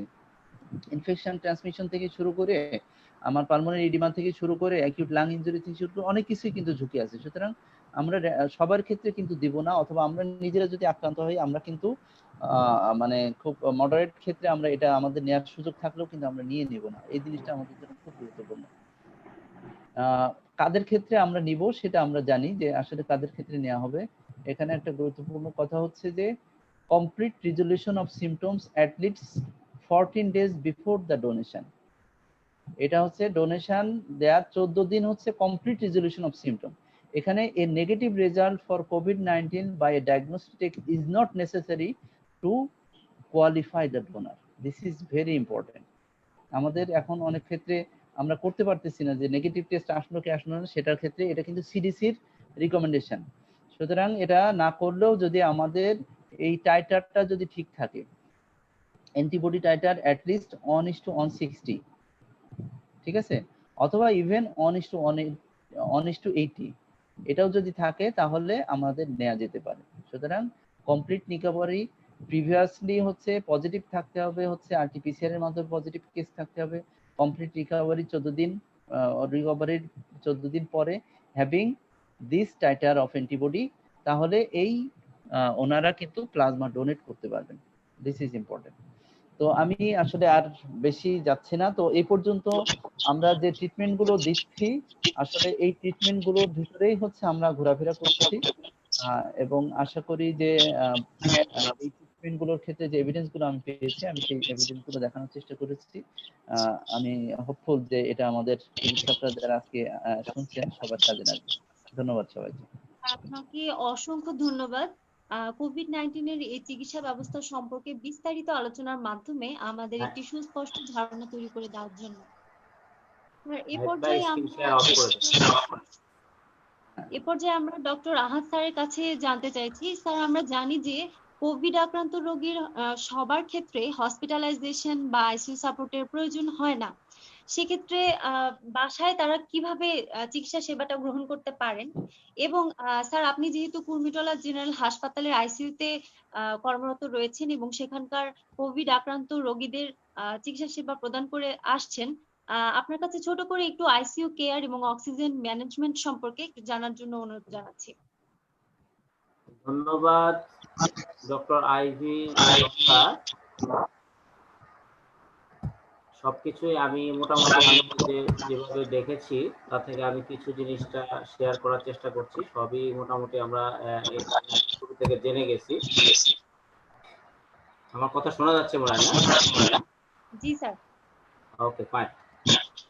তো যাই হোক, আমি একটু প্রিভিউ না করলে হচ্ছে না, প্রিভিউটা নিচ্ছি। প্রিভিউটা করলে মোটামুটি ধারণা হবে। আমার কথা কি ইকো হচ্ছে নাকি ঠিক আছে? ঠিক আছে। Okay fine. আমরা প্রথমেই যাব এই ভাইরাসটাকে একটু চিনে নেই। আমাদের ভিউয়ের মধ্যে সকল চিকিৎসক আছেন, বিভিন্ন যারা জেনারেল প্র্যাকটিস করেন অথবা বিভিন্ন লেভেলের চিকিৎসক আছেন। আমি জাস্ট সব ডিসকাশনই হয়েছে, এই জাস্ট আমি ওভারভিউ একটা ধারণা দিচ্ছি যে আসলে ভাইরাসটা চেহারাটা একটু দেখা হয়েছিল না, সেটা আমি দেখাই দিচ্ছি। ভাইরাসটা আসলে আপনারা দেখেছেন যে স্পাইক প্রোটিন, এই স্পাইক প্রোটিন দিয়ে মূলত S2 রিসেপ্টর অথবা TMPRSS2 এই দুটো রিসেপ্টরের মাধ্যমে এই ভাইরাসটা আমাদের শরীরে ঢোকে। এখন প্রশ্ন হচ্ছে যে S2 রিসেপ্টরটা কোথায় থাকে? ইতিমধ্যে ডিসকাশন হয়ে গেছে। আমরা জাস্ট হচ্ছে এখানে একটা কথা বলে রাখি, এই স্পাইকটা এটা কিন্তু রিসেন্ট স্টাডিতে দেখা গেছে যে এই স্পাইকটার মধ্যে হচ্ছে মিউটেশন হচ্ছে, যে কারণে ভাইরাসটা কিছু কিছু স্ট্রেন আছে দুর্বল স্ট্রেন, কিছু কিছু স্ট্রেন হচ্ছে শক্তিশালী স্ট্রেন। এই স্পাইক প্রোটিনের উপর ডিপেন্ড করে এটা শক্তিশালী দুর্বল এই বিষয়গুলো কিন্তু ক্লিয়ার হচ্ছে। এখানে আমি জাস্ট প্যাথোফিজিওলজি একটু শেয়ার করতে চাই, যেখানে আছে যে হচ্ছে ভাইরাল এন্ট্রিটা এটা S2 রিসেপ্টরের মাধ্যমে ঢোকে, কিন্তু S2 রিসেপ্টরটা থাকে হচ্ছে আমাদের অ্যালভিওলার এপিথেলিয়াম, টাইপ 2 এপিথেলিয়াম যেটা, তারপরে হচ্ছে কিডনিতে থাকে, কার্ডিওমায়োসাইটে থাকে, ইন্টেস্টাইনে থাকে, এন্ডোথেলিয়ামে থাকে, তারপর হচ্ছে ব্রেইন অ্যান্ড টেস্টিকল, এই জায়গাগুলোতে থাকে। তাহলে আপনি নিঃসন্দেহে এটা বলতে পারি যে এই সব জায়গার যে স্পেসিমেন গুলো সেগুলো সবগুলোই কিন্তু ভাইরাস ট্রান্সমিশনের জন্য এটা একটা এভিডেন্স। সুতরাং এই সব জায়গায় কিন্তু এই ভাইরাসগুলো পাওয়া যেতে পারে। সুতরাং আপনি ফিকালের ম্যাটারের মধ্যে পেতে পারেন, টেস্টিকুলারের মধ্যে পেতে পারেন, হচ্ছে সিমেনের মধ্যে পেতে পারেন, তারপরে এন্ডোথেলিয়াম ব্লাডের মধ্যে থাকবে, কিডনিতে যেহেতু আছে সেহেতু আমরা ইউরিনেও পাবো। তো এই বিষয়গুলো এখানে ক্লিয়ার করার জন্য আমি এই যে স্লাইডটা দিয়েছি। আর একটা হচ্ছে ভাইরাসটা কি করে, এখানে আমাদের এই রিসেপ্টরের মাধ্যমে ঢুকে এক ধরনের সেলের মধ্যে এন্ট্রি করছে, আর একটা হচ্ছে ডাইরেক্ট ভাইরাল ইনজুরি করছে আমাদের সেলকে, direct viral injury, that is called cell আর কি। তাহলে ইমিউন সিস্টেমটা এর পরের স্টেপে চলে যাবে, ইমিউন সিস্টেমকে আমাদের অ্যাটাক করছে। এইটা মূলত আসলে আমাদের যে অ্যাডাপটিভ ইমিউন সিস্টেমটা, এটাকে হয় ম্যাল অ্যাডাপটিভ ইনফ্লামেটরি রেসপন্স করতে পারে অথবা অ্যাডাপটিভ। এই দুটো বিষয়ের উপরে ভিত্তি করেই কিন্তু আমরা বলতে পারি যে আসলে mild symptom, moderate symptom and severe symptom. কারণ হচ্ছে যাদের ক্ষেত্রে এটা ইমিউন সিস্টেমকে মানে ডিস্ট্রয় করতে পারে না, বা মানে আপনার হচ্ছে যাদের ইমিউন সিস্টেমটা পাওয়ারফুল হয়, দেন দে শোস মাইল্ড সিমটম, তাদের ক্ষেত্রে কিন্তু মডারেট এবং সিভিয়ারে যাচ্ছে না। এই জায়গাটা আমি একটু হাইলাইট করার চেষ্টা করেছি, যেগুলো আলোচনা হয়েছে তারপরেও আমি এই জিনিসটা একটু হাইলাইট করার চেষ্টা করলাম। যাদের ইমিউন সিস্টেমটা দুর্বল, আপনারা জানেন যে renal compromise, kidney compromise patient, তারপর cardiac compromise patient, cancer patient and other immunocompromised previously taking immunosuppressive medicine, especially steroid or other like medicine, সেই সব পেশেন্টদের ক্ষেত্রে কিন্তু এটা অবশ্যই ম্যাল অ্যাডাপটিভ ইমিউন সিস্টেম হয়ে যাবে। তো সেক্ষেত্রে কিন্তু আমাদের ইমিউন সিস্টেমে এটা দুর্বল হয়ে যাবে এবং আমাদের মাইল্ড এবং মডারেট টু সিভিয়ার সিমটমের দিকে চলে যাবে। প্যাথোফিজিওলজির ক্ষেত্রে আরেকটি জিনিস, আমি তিনটে জায়গায় ভাইরাসটা ইনজুরি করছে, আমি সেই জায়গাটা দেখানোর চেষ্টা করছি, আলোচনা হয়ে গেছে তারপরেও আমি একটু শো করছি। হাইপোক্সিক রেসপিরেটরি ফেইলুর, যেটা লাং ইনজুরি আমরা বলি, এটা হাইপোক্সিক রেসপিরেটরি ফেইলুর হয়। এবং নেক্সট আরেকটা হচ্ছে সাইটোকাইন স্টর্ম, এটা আমরা দেখেছি এবং আলোচনায় শুনেছি, এবং কোভিড অ্যাসোসিয়েটেড কগুলোপ্যাথি। মূলত এই তিনটা জায়গায় হচ্ছে আমাদের মূল ফোকাস পয়েন্ট। এই তিনটা জায়গা যদি আমরা ওভারকাম করতে পারি, তাহলে কিন্তু এই ভাইরাসের বিরুদ্ধে আমরা একটু মানে উইন হয়ে যাওয়ার একটা সম্ভাবনা থাকে। তো এই জায়গাগুলো আমাদের কিভাবে টাচ করতে হয় বা আমরা কিভাবে ম্যানেজ করি, সেটা আসলে আমি একটু মানে দেখাতে চাই, যে আমাদের হচ্ছে যারা আমাদের এখানে ভিউ আছেন, যারা দেখছেন, তাদের জন্য আমি এই জায়গায় একটু খেয়াল করবো। হাইপোক্সিক রেসপিরেটরি ফেইলুর বা লাং ইনজুরি, এটা কি আসলে প্রাইমারিলি হচ্ছে এখানে লাল পয়েন্টগুলো রেড পয়েন্ট করে আমি দেখিয়ে দিয়েছি। প্রথমত হচ্ছে নিউমোসাইটকে ইনজুরি করে। এই নিউমোসাইটকে যখন ডিস্ট্রয় করে, এটা হচ্ছে ভাইরাসের একটা সাইটোপ্যাথিক ইফেক্ট। তারপর হচ্ছে ডাইরেক্ট ভাইরাসটা নিউমোসাইটকে ড্যামেজ করে। তাহলে নিউমোসাইটে তো মেইন আমাদের পালমোনারি ফাংশনের একটা অংশ হচ্ছে নিউমোসাইট। নিউমোসাইটের মধ্যেই আমাদের সবকিছু কিন্তু মানে কাজ হচ্ছে নিউমোসাইট দিয়ে। তো সেই নিউমোসাইটটা কিন্তু ডিস্ট্রয় হচ্ছে। সেকেন্ডলি হচ্ছে রিডিউসের সারফেক্টেন্ট। তো সারফেক্টেন্ট যদি রিডিউস করে তাহলে কি হয়, তাহলে হচ্ছে আমাদের অ্যালভিউলাস গুলো, যে মানে টার্মিনাল যে পোর্শনের যে অ্যালভিউলাস গুলো, এই অ্যালভিউলাস গুলো কিন্তু কোলাপসড হয়ে যায়, যেটাকে বলবো আমরা মাইক্রো অ্যাটেলেক্টেসিস। তো মাইক্রো অ্যাটেলেক্টেসিস হওয়ার কারণে আমাদের ভিকিউ মিসম্যাচ হচ্ছে, ভেন্টিলেশন পারফিউশন মিসম্যাচ হচ্ছে। আবার পারফিউশন হ্যাম্পার হওয়ার আরেকটা কারণ হচ্ছে ভেসোপ্লেজিয়া। আমাদের মানে যেহেতু আমি এন্ডোথেলিয়াল ইনজুরি হচ্ছে, এখানে ভেসোপ্লেজিয়া হচ্ছে, মানে ভাস্কুলার প্যাথোলজি হচ্ছে, সেখানে আমরা দেখবো যে সেখানে ভেসো কনস্ট্রিকশন হচ্ছে এবং সেখানে আপনার মানে সাপ্লাই কমে যাচ্ছে, তখন ভিকিউ মিসম্যাচ হচ্ছে। এই জিনিসটা এটা হচ্ছে এই যে আমাদের যে পালমোনারি ভেসো কনস্ট্রিকশন, যেটা হাইপোক্সিক ভেসো কনস্ট্রিকশন, সেটা কিন্তু ফেইলুর হচ্ছে। তখন আপনি দেখা যাচ্ছে যে ভিকিউ মিসম্যাচ হচ্ছে, ভেন্টিলেশন পারফিউশন মিসম্যাচ, এবং তারই ফলাফল আমরা দেখছি যে হচ্ছে তার স্যাচুরেশনটা কমে যাচ্ছে। এইটার মানে বহিঃপ্রকাশটা হচ্ছে স্যাচুরেশন, আমরা দেখছি ডাইরেক্টলি স্যাচুরেশন কমে যাচ্ছে। এরপরে যে অংশটা আমি দেখাতে চাচ্ছি সেটা হচ্ছে direct injury to alveolar vascular endothelial, যেটা ভাস্কুলার এন্ডোথেলিয়াম ড্যামেজ হওয়ার সাথে সাথেই আমাদের হচ্ছে ভাস্কুলার লিকেজ হচ্ছে, এবং ইনফ্লামেটরি যে ফোকাসগুলো, ইনফ্লামেটরি সব স্টেপগুলো ফলো করছে, এবং সেক্ষেত্রে আমরা এআরডিএস লাইক ফিচার পাচ্ছি। পালমোনারি ইডিমা হচ্ছে, ফ্লুইড লিকেজ হচ্ছে, এই সব কারণে আমরা এআরডিএস লাইক ফিচার পাচ্ছি। তাহলে আমি দেখলাম যে তিনটে জায়গায় আমরা হচ্ছে অ্যাটেলেক্টেসিস হচ্ছে, নিউমোসাইটগুলো ড্যামেজ হচ্ছে, এবং ভেসোপ্লেজিয়া হলে ভিকিউ মিসম্যাচ হচ্ছে, যে কারণে আমরা স্যাচুরেশন ইম্পেয়ার্ড পাচ্ছি, এবং এরপরে হচ্ছে direct injury to the endothelium that causes ARDS like feature.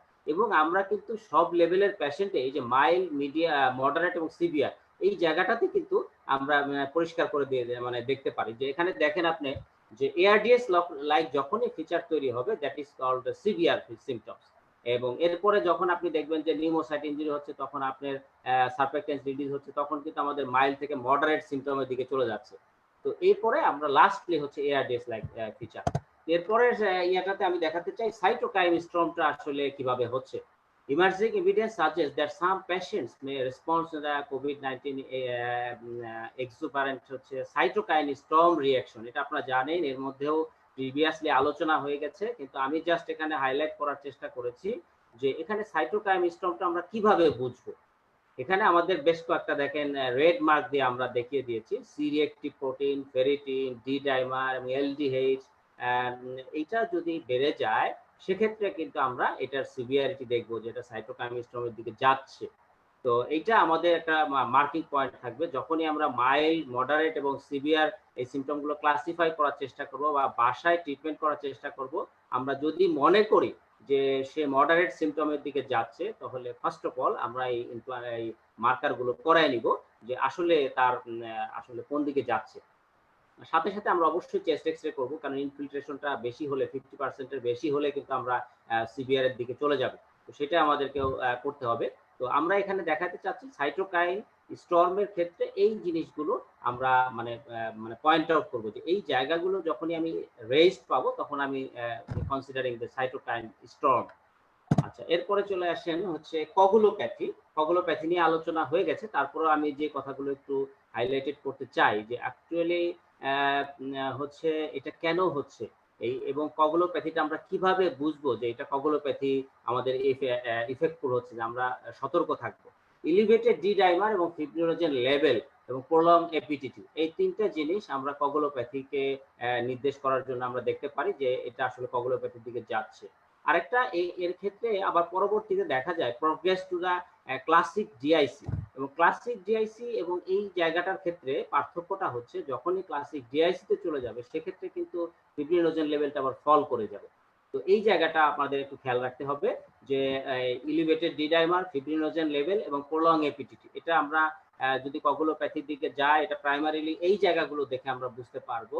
কিন্তু যখনই এটা মানে হচ্ছে যে কগুলোপ্যাথি থেকে একেবারে ক্লাসিক ডিআইসি তে চলে যাবে তখন কিন্তু ফিব্রিনোজেন লেভেলটা আবার ফল করবে। তো সেক্ষেত্রে আমরা বলবো যে যারা হসপিটালে ট্রিটমেন্ট দিচ্ছে তাদের ক্ষেত্রে আমরা এই জিনিসটাকে বেশি প্রায়োরিটি দিতে পারি যে কগুলোপ্যাথিটা কিভাবে হচ্ছে। নেক্সট স্লাইডে আমি একটু দেখানোর চেষ্টা করব যে কথাগুলো আলোচনা হয়েছে যে আমরা কখন স্টেরয়েড দেব কি দেব না। এই জায়গাটা বোঝানোর জন্য এই স্লাইডটা ভেরি ইম্পর্টেন্ট। আপনারা বিভিন্ন জায়গায় এই স্লাইডটা দেখেছেন। এই স্লাইডটা আমি মনে করি আমাদের চিকিৎসক লেভেলে সবারই বোঝা উচিত যারা চিকিৎসা করছেন কোভিড রিলেটেড। তো সেটাই আমি এখানে দেখানোর চেষ্টা করছি যেগুলো আলোচনায় চলে আসছে। তারপরে একটা হচ্ছে প্রথমে ভাইরাল রেসপন্স ফেজ। ভাইরাসটা এন্ট্রি করার পরে ভাইরাসটা যে ঘটনা ঘটাচ্ছে সেটা হচ্ছে আমার ভাইরাল রেসপন্স ফেজ, এবং এরপরে হচ্ছে আমাদের হোস্ট ইনফ্লামেটরি রেসপন্স ফেজ।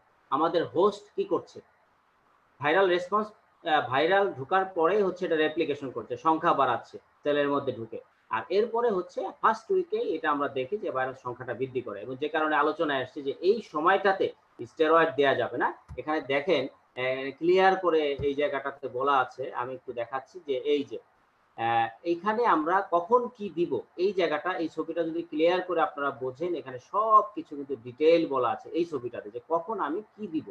তো ভাইরাল রেসপন্স পেজে অবশ্যই আমি স্টেরয়েড দিব না, স্টেরয়েডটা দিব হচ্ছে আমি একেবারে মানে সেকেন্ড ফেজের পরে যায় মাঝামাঝিতে যায় আমি কর্টিকে স্টেরয়েড দিব, যেটা হচ্ছে IL-6 ইনহিবিটর, এবং সেটাও আমি তখন কনসিডারেশনে করব যখন আমার ইনফ্লামেটরি হোস্ট রেসপন্স শুরু হলো।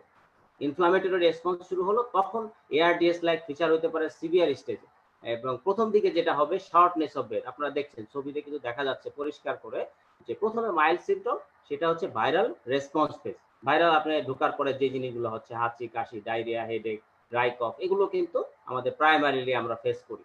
বাট এটা যখন শর্টনেস অফ ব্রেথ হবে, শ্বাসকষ্ট শুরু হয়ে যাবে, দ্যাট ইজ মানে we think that is progress to the হচ্ছে যে আমার হোস্ট রেসপন্স ফেজে চলে গেল। এবং এই হোস্ট যদি মানে সাকসেসফুল না হয়, হোস্টের ইমিউন রেসপন্সটা যদি সাকসেসফুল না হয়, then it goes to the ARDS like symptom, এবং তখন কিন্তু মানে রোগী খারাপ হয়ে যাচ্ছে, তখন মডারেট টু সিভিয়ার দিকে চলে যাচ্ছে, এবং তখন কিন্তু হসপিটালে আমাদের নিয়ে যাওয়া হয়। এই জায়গাটাতে আমাদের খেয়াল রাখতে হবে শর্টনেস অফ ব্রেথ এই জায়গাটাতে কিন্তু আমাদের হসপিটালে রোগী ট্রান্সফারের সম্ভাবনা থেকে যায়। এবং আমরা যে কথাগুলো বলেছি, রেমডেসিভির, ক্লোরোকুইন, হাইড্রোক্সিক্লোরোকুইন যেটা এখন ইউজ করছে না, কনভালেসেন্ট প্লাজমা, সবগুলো কিন্তু এই যে স্টেজ 2 এবং স্টেজ 3, এই দুইটা স্টেজ খুবই কাছাকাছি অবস্থান করে।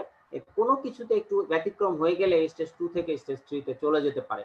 এবং যেই ক্ষেত্রে আমরা রোগী পাই হচ্ছে অ্যাকচুয়ালি আইসিইউতে স্টেজ 3 পেশেন্ট পাই, অথবা কিছু পেশেন্ট আমরা স্টেজ 2 তে পাই, যারা কিন্তু মানে প্রোগ্রেসিভলি ভালো হয়। আমাদের আইসিইউতে যে জিনিসগুলো আমরা দেখি যে তারা আস্তে আস্তে প্রোগ্রেসিভলি কিছুটা ভালো হয়, যারা স্টেজ 2 তে, আর্লি স্টেজ 2 তে আমাদের কাছে ট্রান্সফার করে দিতে পারে, তাদের ক্ষেত্রে আমরা একটা উন্নতি দেখেছি। তো সেক্ষেত্রে আমরা এই ছবিটা দেখে বুঝবো যে আসলে আমি কখন স্টেরয়েডটাকে অ্যাপ্লাই করব। যেহেতু আপনারা দেখেছেন যে স্টেরয়েডের স্টাডি আছে এবং দেয়া যায়, কিন্তু আমাকে অবশ্যই খেয়াল রাখতে হবে যে এটা যদি আমি ফার্স্ট পেজে দিয়ে ফেলি তখন কিন্তু আমার ইমিউন সিস্টেমটা হ্যাম্পার হবে। এটাতে আমার ইমিউন সিস্টেমটা হ্যাম্পার করে দিলে পরবর্তী যে ইফেক্টটা, খেয়াল করেন এই জায়গাটাতে আমার হোস্ট রেসপন্সটা এটা দুর্বল হয়ে যাবে। তো সুতরাং আমাকে অবশ্যই খেয়াল রাখতে হবে যেন আমি স্টেরয়েডটা কখনোই ফার্স্ট উইকে বা ফার্স্ট উইক 7 to 10 ডেজ এর ভিতরে আমি এটা না দিই। এরপরে যে হচ্ছে আমরা এটা চিন্তা করব। আমার মনে হয় এই ছবিটা আমি বুঝাতে পেরেছি। যাদের কোশ্চেন থাকবে পরবর্তীতে কোশ্চেন করতে পারবে। এরপরে আমি যে ওষুধগুলো আলোচনায় চলে এসেছে এটা আমি জাস্ট উল্লেখ করে দিলাম। এখানে মানে কয়েকটা এভিডেন্স দেয়া হয়েছে। ফ্যাভিপিরাভির আমরা কিভাবে দিব সেটার কথা আমি বলেছি। 16 মিলিগ্রাম টুয়াইস ডেইলি আমরা ফার্স্ট ডেতে দেই এবং এরপরে 600 মিলিগ্রাম। জি, আমি একটু ইন্টারাপ্ট করছি। জি। যে সুপ্রিয় দর্শকবৃন্দ এবং চিকিৎসকবৃন্দ যারা আমাদের সাথে আছেন, আপনারা অনুগ্রহ করে আপনাদের কোনো প্রশ্ন থাকলে আমাদের কমেন্ট বক্সে প্রশ্নটা উল্লেখ করেন। আহাদ ভাইয়ের প্রেজেন্টেশন শেষে প্রশ্নোত্তর পর্ব শুরু হবে। ওকে, ফাইন। তাহলে আমরা দেখলাম হচ্ছে 1600 মিলিগ্রাম ফার্স্ট ডেতে আমরা দিব, এরপর 600 মিলিগ্রাম টুয়াইস করে, এটা 4 ডেজ লেখা আছে। কিছু কিছু জায়গায় আরো বেশি ট্রায়াল দেওয়া আছে, 2 to 10 ডেজ আপনার আগে স্লাইডে নাইট বাই উল্লেখ করেছে, কিন্তু আমি দেখেছি যে 600 মিলিগ্রাম টুয়াইস ডেইলি 4 ডেজ এর কথাও লেখা আছে। তো মিনিমাম এটা আমরা দিতে পারি, এরপরে বেশি দিলে কিছু কিছু জায়গায় ট্রায়াল আছে আমরা দিতে পারি। রেমডেসিভিরের কথা যেটা আসছে, রেমডেসিভির হচ্ছে একটা কোর ড্রাগ, এন্ড যে এটা কি করে, এটা হচ্ছে viral RNA inhibit RNA polymerase, যেটা দিয়ে ভাইরাল রেপ্লিকেশন করবে।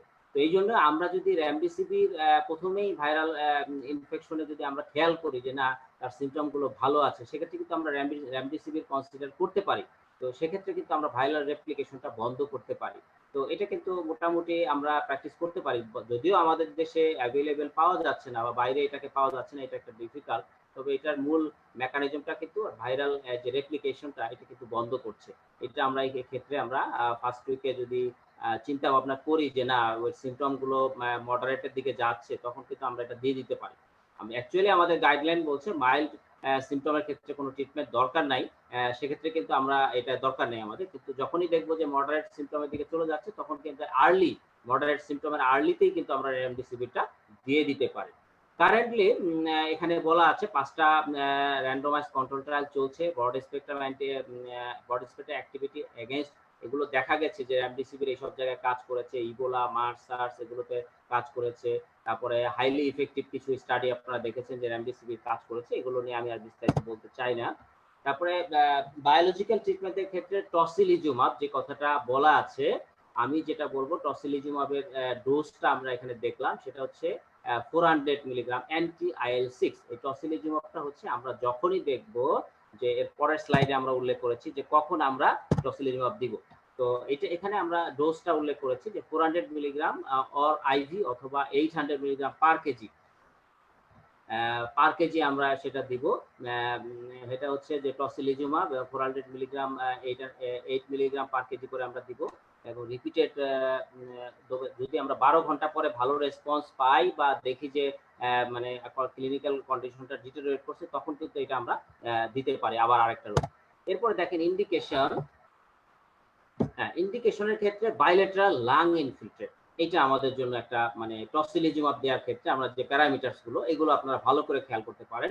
একটা হচ্ছে বাইলেটারাল লাং ইনফিলট্রেট যদি দেখি আমরা, তারপর হচ্ছে সাপ্লিমেন্টাল অক্সিজেন লাগতেছে, যে ক্ষেত্রে আর যদি পিএফ রেশিও আমরা সাধারণত বাইরে করতে পারবো কিনা জানি না, এটা আইসিইউতে করা হয়, লেস দেন 300 হবে, এবং রেসপিরেটরি রেট এটা কিন্তু আমরা বাইরে দেখতে পারি, এটা 30 এর বেশি যদি হয় তাহলে অবশ্যই আমরা টসিলিজুমাব দিতে পারি। আরেকটা হচ্ছে ফেরিটিন লেভেল, যে মার্কারগুলো সাজেস্টিভ সাইটোকাইন স্টর্মের যে ফিচারগুলো আমি আগেই উল্লেখ করেছিলাম, সেক্ষেত্রে আপনাদের এখানে খেয়াল রাখতে হবে ফেরিটিন লেভেল যদি 500 এর উপরে যায়, সিআরপি যদি 50 এর উপরে যায়, এলডিএইচ যদি 250 এর উপরে যায় এবং লিম্ফোসাইট কাউন্ট 0.6, এই জায়গাগুলো কিন্তু প্রাইমারিলি আপনারা কিন্তু আইডেন্টিফাই করতে পারেন। সিবিসি করে কিন্তু আপনারা একটা ধারণা করতে পারেন যে আমি কোন দিকে যাচ্ছি। এটাও কিন্তু একটা জিনিস, বিশেষ করে লিম্ফোসাইট কাউন্টের ক্ষেত্রে আপনারা খেয়াল করতে পারেন।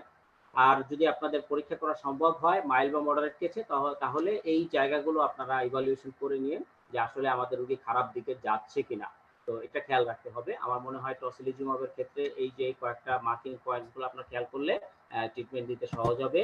এরপরে হচ্ছে আমরা ভেনাস থ্রোম্বোএমবোলিজমের ক্ষেত্রে আমি কয়েকটা কথা এখানে উল্লেখ করেছি যে আমরা সাধারণত হচ্ছে আমরা আইসিইউতে বা হসপিটাল অ্যাডমিশন পেশেন্ট, দেখেন এখানে লাল দাগে কয়েকটা কথা লেখা আছে, থ্রোম্বোপ্রোফাইল্যাক্সিস ম্যান্ডেটরি ফর হসপিটালাইজড কেস। আমরা এটা সবসময় খেয়াল করি, হসপিটালাইজড অল কেসে আমরা থ্রোম্বোপ্রোফাইল্যাক্সিস দিয়ে দিব ম্যান্ডেটরি। আর সেক্ষেত্রে আপনার ডোজিং হচ্ছে বিভিন্ন বিষয়ের উপরে ডিপেন্ড করে, তার রিস্ক ফ্যাক্টর, বডি ওয়েট, সবকিছুর উপরে ডিপেন্ডস করে। এটা আমি এখানে উল্লেখ করছি না, এটা নিয়ে ডোজ নিয়ে আমরা অনেক কথা আছে, সেগুলো এখানে উল্লেখ করছি না। এরপরে যেটা বলবো যে আপনার হচ্ছে যদি আপনি ক্লিনিক্যাল এন্ড বায়োমার্কারস গুলো আপনি খেয়াল রাখেন যে আপনি কখন আপনার প্রোফাইল্যাক্সিস গুলো আপনি দিতে পারবেন। একটা হচ্ছে রেসপিরেটরি রেট যদি 30 এর উপরে হয়, স্যাচুরেশন যদি লেস দেন 90% এবং হাই হচ্ছে সিআরপি এবং ডি ডাইমার, ফিব্রিনোজেন লেভেল, এইগুলোর ক্ষেত্রে অবশ্যই কিন্তু আপনি থ্রোম্বোপ্রোফাইল্যাক্সিসটা দিতে পারেন, এটা আমরা মনে করি। আর বাসায় থ্রোম্বোপ্রোফাইল্যাক্সিস দেবো কিনা এইটা কিন্তু ডিপেন্ডস অন দ্য সিচুয়েশন, এবং অবশ্যই চিকিৎসকের সুপারভিশন, আপনার সুপারভিশন করে আপনি যদি দেখেন যে দেওয়ার মতো, সেক্ষেত্রে আমরা বাসায় অবশ্যই ওরাল মেডিকেশন ফর্মে আমরা কথা বলবো। এটা কিন্তু অ্যাকর্ডিং টু সিচুয়েশন, বাট গাইডলাইনে যেটা বলা আছে হসপিটালাইজ পেশেন্টকে অ্যান্টিকোগুলেশন প্রোফাইল্যাক্সিস দেওয়ার কথা। আচ্ছা, এরপরে হচ্ছে রিস্ক অফ ব্লিডিং, একটা কথা আছে, আপনারা অনেকেই বলতে পারেন যে ব্লিডিং এর রিস্কটা কেমন। এটা ভেরি লো 2% টু 3% এরকম রিস্ক অফ ব্লিডিং। তবে সেক্ষেত্রে যদি হিস্ট্রি অফ স্ট্রোক থাকে, তারপরে হচ্ছে পিইউডি থাকে, প্লাস হচ্ছে আপনার রিসেন্ট কোনো অপারেশন, ভেরি রিসেন্ট কোনো অপারেশন, এইসব ক্ষেত্রে অনেক সময় এই জিনিসটা হতে পারে। অথবা আপনার কোমরবিড লিভার ডিজিজ আছে, তার হচ্ছে ইসোফেজিয়াল ভ্যারিসেস বা আপনার হিমোরয়েডের হিস্ট্রি আছে, এইসব জায়গায় অনেক সময় এগুলোর একটা ফ্যাক্টর হিসেবে কাজ করে, সেটাও খুবই মিনিমাম। এটা নিয়ে আমার মনে হয় ওরিড হওয়ার কিছু নাই, কিন্তু আমাদের এর আগেও যেটা বলা হয়েছে থ্রোম্বোপ্রোফাইল্যাক্সিস শুরু করে দিতে হবে। কনভ্যালেসেন্ট প্লাজমা থেরাপি, এটা নিয়ে অনেক কথা এসেছে। কনভ্যালেসেন্ট প্লাজমা থেরাপি আমি এখানে বেশি কিছু বলবো না, যে কথাগুলো বলবো এখানে কিছু এভিডেন্স দেখানো হয়েছে যে কোথায় কোথায় স্টাডি হয়েছে, আপনারা এটা দেখে নিচ্ছেন যে এর কিছু ভালো ইফেক্ট আমরা পেয়েছি, এবং এফডিও এখানে বলছে ইমার্জেন্সি বেসিসে কনভ্যালেসেন্ট দেয়া যাবে, এবং আমেরিকান কয়েকটা স্টাডি আছে যে তারা একটা ভালো রেজাল্ট পেয়েছে। তো সেক্ষেত্রে যে কথাগুলো আগে বলা হয়েছে আমি সেগুলোর ক্ষেত্রে কয়েকটা পয়েন্ট আউট করে রেখেছি। সেগুলো হচ্ছে সিভিয়ার লাইফ থ্রেটেনিং কন্ডিশন, এটা হচ্ছে যদি রোগীর ডিসনিয়াটা প্রোগ্রেসিং হয়, রেসপিরেটরি রেট 30 হয়, SpO2 লেস দেন 88% হয়, এবং পিএইচ রেশিও হচ্ছে লেস দেন 300 হয়, এবং আরেকটা হচ্ছে লাং, যদি আপনি লাং ইনফিল্ট্রেট পান মোর দেন 50% কেসে উইদিন 24 to 48 আওয়ার, সেক্ষেত্রে কিন্তু আপনি অবশ্যই এখানে কনভ্যালেসেন্ট প্লাজমা থেরাপিটা শুরু করতে পারেন। সেপটিক শক যদি থাকে, আর এরপরে হচ্ছে মাল্টি অর্গান ফেলিউর, এর মধ্যে আপনাদের চলে আসছে যে মাল্টি অর্গান ফেলিউরের ক্ষেত্রে আপনারা দিবেন দুইটা জিনিস, একটা সিভিয়ার সিমটম, একটা হচ্ছে মাল্টি অর্গান ফেলিউর। তো ডোনার এলিজিবিলিটি কথা চলে আসছে, আমি এখানে দিব না, তবে এখানে আমি মানে মোদ্দা কথায় বলে রাখি, ডোনার ক্ষেত্রে যেটা কথা হচ্ছে যদি কেউ আরটিপিসিআর টেস্ট করে, ডোনারের ক্ষেত্রে একটা কথা মনে রাখতে হবে, যদি আরটিপিসিআর টেস্ট করা থাকে তাহলে তার অ্যান্টিবডি টেস্ট ম্যান্ডেটরি না।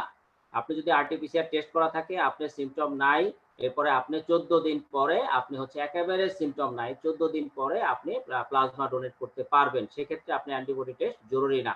তবে যদি আরটিপিসিআর টেস্ট করা না থাকে এবং সিমটম নিয়ে, পরিষ্কার সিমটম নিয়ে সে কোভিড রোগী হয়ে থাকে, সেক্ষেত্রে আমরা বলছি অ্যান্টিবডি টেস্ট করে নেওয়া দরকার, এবং এটা ম্যান্ডেটরি যে অ্যান্টিবডি টেস্ট করে নিবে যে তার অ্যান্টিবডিটা গ্রো করেছে কিনা। এই দুইটা জায়গায় আমার মনে হয় অনেকে কনফিউশন করেন, এই দুইটা ক্লিয়ার করার চেষ্টা করলাম আমি। এখানে নিউট্রালাইজিং অ্যান্টিবডি টাইটার সব জায়গায় হয় না, কিন্তু যদি করা সম্ভব হয় তাহলে আমরা দেখে করতে পারি, এর মধ্যে আপনাদের কথা চলে আসছে। আর ডোজের ক্ষেত্রে বলা আছে 200 ml দিব, 200 ml প্লাজমা আমরা ইনফিউজ করব এবং হচ্ছে 12 ঘন্টা পরে যদি ইমপ্রুভ লাগে আরেকটা আমরা দিতে পারি, এটাকে কোনো সমস্যা নেই। এই জায়গাটা খেয়াল করেন, আমি general scheme of management in Covid patient, normal flow oxygen cannula, আমি এই জায়গাটায় চলে আসি, যেহেতু আমরা অক্সিজেন দিব, বাসায় দিতে পারি অথবা হসপিটালে দিতে পারি, যেখানে ওয়ার্ডে দিতে পারি, সেই জায়গাতে যেটা করবো নর্মাল নেজাল ক্যানুলা দিয়ে আমরা 1 থেকে 6 লিটার অক্সিজেন দিতে পারবো। তারপরে আমরা দিতে পারি high flow nasal cannula. High flow nasal cannula হচ্ছে আমরা জানি যে এটাতে 60 লিটার পর্যন্ত দেওয়ার সুযোগ আছে। এরপরে আমরা কনসিডারেশনে নিতে পারি সিপ্যাপ অথবা বাইপ্যাপ, এটাও কিন্তু কনসিডারেশনে আমাদের নিয়ে আসা যায়। তারপর অ্যাওয়েক প্রোন পজিশন, আপনারা দেখেছেন যে অ্যাওয়েক প্রোন পজিশনে যেটা আমি একটু বলতে চাই যে আসলে অ্যাওয়েক প্রোন পজিশনে আপনি অ্যাকর্ডিং টু দ্য গ্রাভিটেশনের ক্ষেত্রে এই জিনিসটা মানে জিনিসটা ইমপ্রুভ করে, আমাদের লাংসটা সামনের দিকে গ্র্যাভিট করে, সামনের দিকে আমাদের লাংসের কম পোর্শন, পেছনে বেশি থাকে, এই জন্য কিন্তু এই জিনিসটা বেশি হয়। আমি 1 মিনিটের একটু ঠিক আছে, ওকে। ইনভেসিভ মেকানিক্যাল ভেন্টিলেশন, আমরা হচ্ছে আইসিইউতে যাই, আপনারা জানেন প্রোন পজিশনিং এর ক্ষেত্রে কথা হয়েছে, প্রোন পজিশন আমরা কিভাবে করব, অনেক কিছু আছে, অনেক মিডিয়াতে আসছে, আপনারাও নেটে দেখছেন এবং ইউটিউবে ভিডিওতে দেখছেন, সেটা আপনারা করতে পারবেন। তো এখানে আরো কিছু কথা আছে, একমো সার্ভিস আছে, এটা আমার মনে হয় এটা আমাদের দেশে হয় না, এটা বা যেগুলো মানে অনেক উন্নত দেশ আছে সেগুলোতে এগুলো করেছে কিছু, কিন্তু এগুলোর কিছু সাইড ইফেক্ট আছে, এটা নিয়ে আমি কথা বলছি না। কিন্তু এরপরে যে স্লাইডটা আমি কথা বলবো, দেখেন এই জায়গাটা দেখেন, নেজাল ক্যানুলা, এই স্কিমটা ফলো করবেন। Nasal cannula 6 litre per minute, SpO2 88% এর নিচে আপনি নেজাল ক্যানুলাতে দিয়ে রাখতে পারবেন। এরপরে যদি ডিটেরিওরেট করে তারপর সিম্পল ফেস মাস্ক দিবেন 10 লিটার অক্সিজেনে, 10 লিটার অক্সিজেনে। এরপরে দেখা গেল লেস দেন 88 হয়ে গেলে আপনি নন রিব্রেদার মাস্ক দিয়ে আপ টু 15 লিটার পর্যন্ত আপনি অক্সিজেন দিতে পারবেন। সেখানেও দেখলেন আপনি হচ্ছে 88 এর নিচে চলে যাচ্ছে, তখন আপনি কনসিডার হচ্ছে high flow nasal cannula up to 60 to 70 litre per minute. এরপরে চলে গেলে দেখা গেল তাতেও আমাদের হচ্ছে 88 এর নিচে চলে যাচ্ছে, স্যাচুরেশন 88 এর নিচে চলে যাচ্ছে, তখন আমি নন ইনভেসিভ ভেন্টিলেশন এবং সিপ্যাপ যেটা আমরা ইউজ করি সেটা আমরা ব্যবহার করতে পারি। তো সিপ্যাপ বা নন ইনভেসিভ ভেন্টিলেশন ইউজ করার পরেও যদি আপনার লেস দেন 88 হয়, তখন আমরা মেকানিক্যাল কনসিডারেশনে যাব। ভেন্টিলেশন যেটার ইফেক্ট আমরা দেখেছি খুবই ভালো না, এই পর্যন্ত আমাদের দেশে সরকারি হসপিটালগুলোতে আমি জানি না কেউ করতে পেরেছে কিনা, আমাদের এখানে আমরা পারি নেই, আসলে যে ধরনের মনিটরিং লাগে সেটা আমাদের পক্ষে সম্ভব হয় না। অ্যারোসল জেনারেটিং প্রসিডিউর এটা চলে আসছে, তারপর আমি একটু লিস্ট করে দিয়েছি কি কি ভাবে হতে পারে। নেবুলাইজেশন হতে পারে, স্পাইরোমেট্রি করার সময় এটা হতে পারে, আপনি এক্সারসাইজ দিচ্ছেন সেক্ষেত্রে কিন্তু অ্যারোসলাইজেশন হচ্ছে। নন ইনভেসিভ ভেন্টিলেশন, সিপ্যাপ, আমি একটা সেমিনারে আছি, একটু পরে কথা বলবো, হ্যাঁ।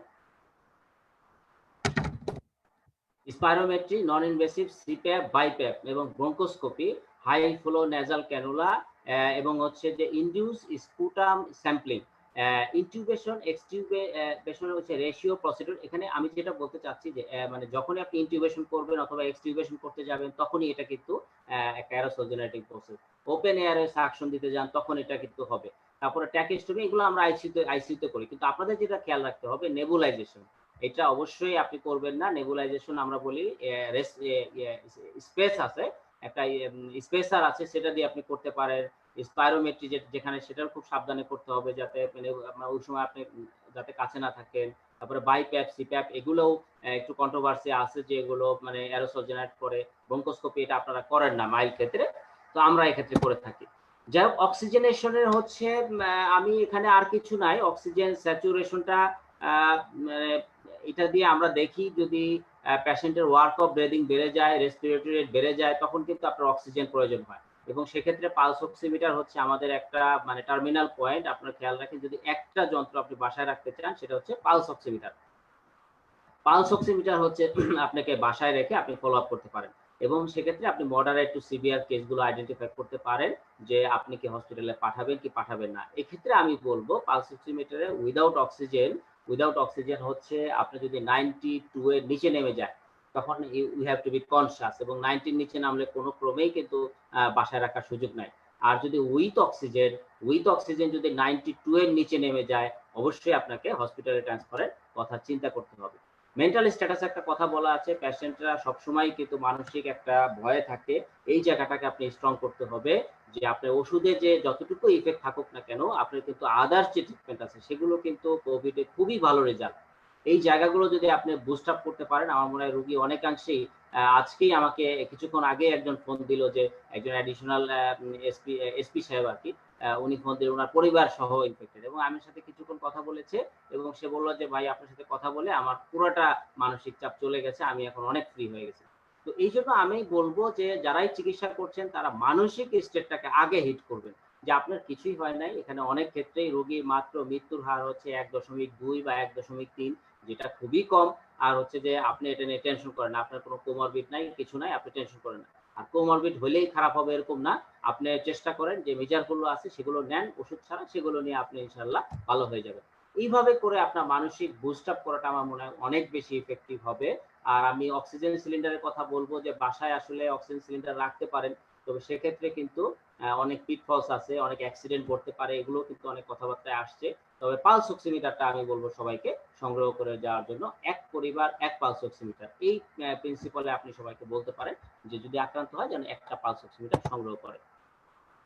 এখানে আমি ফাইনালি যে কয়েকটা কথাগুলো বলতে চাই আমি শেষ করে দিব, সেটা হচ্ছে এভিডেন্স বেসড প্র্যাকটিস আপনাকে হাইলাইট করতে হবে। যেটা এভিডেন্স নাই, অ্যাজ এ ডক্টর আপনি সেটা বলতে পারেন না। প্রথম যেটা করতে পারেন সেটা হচ্ছে আপনি রোগীর কোনো ক্ষতি করবেন না। উপকার করতে পারেন আর না পারেন, ক্ষতি করবেন না। আপনি যদি প্রথমেই স্টেরয়েড দিয়ে দেন তাহলে রোগীর কিন্তু ক্ষতি করলেন। তো এই জায়গাটা আপনাকে খেয়াল রাখতে হবে যে ক্ষতি করা যাবে না। আচ্ছা, তারপরে হচ্ছে যে স্পেসিফিক থেরাপি যেগুলো আছে আপনি সেগুলো কনসিডার করতে পারেন কোভিড-19 এর ক্ষেত্রে। তারপরে অ্যাবাউট দ্য সাইলেন্ট হাইপোক্সিয়া, এই জায়গাটা একজন চিকিৎসক হিসেবে আপনি খেয়াল করবেন, যে আপনি খেয়াল করবেন যে এই জায়গাটা হচ্ছে আপনি উন্নত করার চেষ্টা করবেন, যে আপনি পালস অক্সিমিটার দেখে রোগী তো বুঝবে না, আপনাকে আইডেন্টিফাই করতে হবে যে তুমি খারাপ দিকে যাচ্ছ, তোমাকে চেঞ্জ করতে হবে। রেসপিরেটরি ফেইলিউর ম্যানেজমেন্ট হচ্ছে সেক্ষেত্রে আমরা high flow nasal oxygen, non invasive ventilation, এগুলো আমরা আইসিইউতে করি, এগুলো আপনাদের খুব একটা বেশি কিছু করার নাই। ফার্মাকোথেরাপি আমরা হেপারিন, টসিলিজুমাব, এগুলো সবকিছুই আমরা কিন্তু এক্সক্লুসিভ থেরাপি যেখানে সেখানে আমরা করি, এখানে আমার কিছু বলার নাই। আমি যে কয়েকটা কথাগুলো বললাম এই লাস্টে, এই জায়গাগুলো আমি সকল চিকিৎসককে খেয়াল রাখার আহ্বান জানাবো। ইউজ অফ পালস অক্সিমিটার আমি বলে ফেলেছি, এটা নিয়ে কিছু করার নাই। অক্সিজেন সিলিন্ডার ইউজ, এটাও আমি বলে ফেলেছি, এটা সতর্কতার সাথে ইউজ করতে হবে এবং অবশ্যই যারা ব্যবহার করবে তাদেরকে বলে রাখতে হবে রান্নাঘরের কাছে রাখবে না, বাচ্চা কাচ্চাদের থেকে দূরে রাখবে, অ্যাক্সিডেন্ট যেন না হয় সেই সব জায়গায়। এইসব জায়গায় আপনি যদি কেয়ার করেন তাহলে আমার মনে হয় ঠিক হবে। আমি আর বেশিক্ষণ বাড়াবো না, সবাইকে ধন্যবাদ, অনেক প্যাশন শেয়ারিং আপনারা করেছেন, সবাইকে ধন্যবাদ জানিয়ে শেষ করছি। আসসালামু আলাইকুম ওয়া রাহমাতুল্লাহ। স্যার আপনাকে অসংখ্য ধন্যবাদ এত বিস্তারিতভাবে আমাদেরকে কিছু তথ্য শেয়ার করার জন্য। স্যার আমাদের দর্শকদের মধ্যে থেকে অনেকেই প্রশ্ন করেছেন, আমি ডক্টর নবেন্দু চৌধুরী স্যারের কাছে প্রশ্নটি রাখতে যাচ্ছি। ডক্টর খাদিজা প্রশ্ন করেছেন, যদি পেশেন্ট কাফ এবং মাইল্ড ব্রেথলেসনেস কমপ্লেন করে সেক্ষেত্রে কোনো ইনভেস্টিগেশন ছাড়া আমরা ইনহেলার বা নেবুলাইজেশন তাদেরকে প্রেসক্রাইব করতে পারি কিনা? স্যার নবেন্দু চৌধুরী স্যার আমাদের শুনতে পাচ্ছেন? হ্যাঁ, শুনতে পাচ্ছি। জি স্যার। এখন কথা হচ্ছে উনি যে প্রশ্ন করেছেন মাইল্ড কাফ এন্ড ব্রেথলেসনেস, জি আসলে স্যার। পেশেন্টের মাইল্ড কাফ ব্রেথলেসনেসটার সাথে ওনার অন্যান্য সিমটম যেগুলো আছে সেটা আসলে দেখতে হবে, যে ওনার জ্বর আছে কিনা, গলা ব্যথা আছে কিনা, মানে কোভিড রিলেটেড সিমটম গুলো আছে কিনা। সাথে হচ্ছে ওনার বয়স কত, এটা একটা ইম্পর্টেন্ট। ওনার আগে থেকে কোনো কার্ডিয়াক প্রবলেম আছে কিনা, ওনার আগে থেকে কোনো হাঁপানির সমস্যা অথবা সিওপিডি আছে কিনা, ওনার অন্যান্য কোমরবিড আছে কিনা সেটা কিন্তু খেয়াল রাখতে হবে। আর ব্রেথলেসনেস হইলে যে আমি ইনহেলার দিয়ে দেবো সেটা কিন্তু না। হ্যাঁ, যদি এটা হয় সে আগে থেকে ব্রঙ্কিয়াল অ্যাজমার পেশেন্ট থাকে, সিওপিডির পেশেন্ট থাকে, সেক্ষেত্রে তো অবশ্যই আমি তার ইউজুয়াল মেডিকেশনটা কন্টিনিউ করতে বলবো এবং আমি এই ব্রেথলেসনেসটা কী জন্য সেটা শর্ট আউট করার চেষ্টা করব। সেটা শর্ট আউট জন্য আমি পেশেন্টের হচ্ছে হিস্ট্রিটা ইম্পর্টেন্ট, সাথে হচ্ছে অবশ্যই আমাকে একটা কিছু ইনভেস্টিগেশন করে নিতে হবে পেশেন্টের সাথে। আর পেশেন্ট যদি আগে থেকে কোনো রেগুলার মেডিকেশন পেয়ে থাকে, আমাদের এখানে এমন একটা হয়েছে যে করোনা হয়েছে, এখন অন্যান্য ডিজিজ নিয়ে আমাদের আর কোনো চিন্তা নাই, পেশেন্টের অন্যান্য মেডিকেশন নিয়ে কোনো চিন্তা নেই, সব কিছু উনি বন্ধ করে দিচ্ছেন। এটা কিন্তু করা যাবে না। যে কোনো পেশেন্ট যদি ইউজুয়াল মেডিকেশন পেয়ে থাকে সেটা কন্টিনিউ রাখতে হবে এবং অবশ্যই কী জন্য হয়েছে সেটা দেখে ওনাকে ইনহেলারটা বেছে দিতে হবে। কারণ এর মধ্যে আমাদের আহাদ ভাই বলেছেন যে নেবুলাইজেশন কিন্তু একটা অ্যারোসল জেনেটিক প্রসেস, এটা আমরা আগে অহরহ বলতাম যে শ্বাসকষ্ট হয়েছে নেবুলাইজেশন দিয়ে দেন, এখন কিন্তু আমরা এটা বলতেছি না পেশেন্টদেরকে, যে ওনাদেরকে ইনহেলার ব্যবহার করতে বলি। সেক্ষেত্রে অবশ্যই আগে ডিজিজ কি আছে সেটা দেখতে হবে, দেখে ওনাকে পরীক্ষা করে এনশিওর করে তারপরে ওনাকে দিতে হবে এবং অবশ্যই নেবুলাইজেশন না। যদি পেশেন্টকে আসলে এটা শ্বাসকষ্ট হয়ে থাকে, আগে থেকে অ্যাজমা হাঁপানি থাকে বা যদি যেটা হয় সেক্ষেত্রে আমি ইনহেলারটা প্রেসক্রাইব করবো উইথ স্পেসার, যেটার জন্য হলে ভালো হয়। ধন্যবাদ। ধন্যবাদ স্যার আপনাকে। এবার আমি ডক্টর নাহিদুজ্জামান স্যারের কাছে প্রশ্ন করতে যাচ্ছি। ডক্টর নাফিসা আয়মান প্রশ্ন করেছেন, ফ্যাভিপিরাভির প্রেসক্রাইব করার জন্য কোনো স্পেসিফিক পপুলেশন বা পেশেন্ট পপুলেশন বা এজ গ্রুপ আছে কিনা? Nahiduzzaman sir.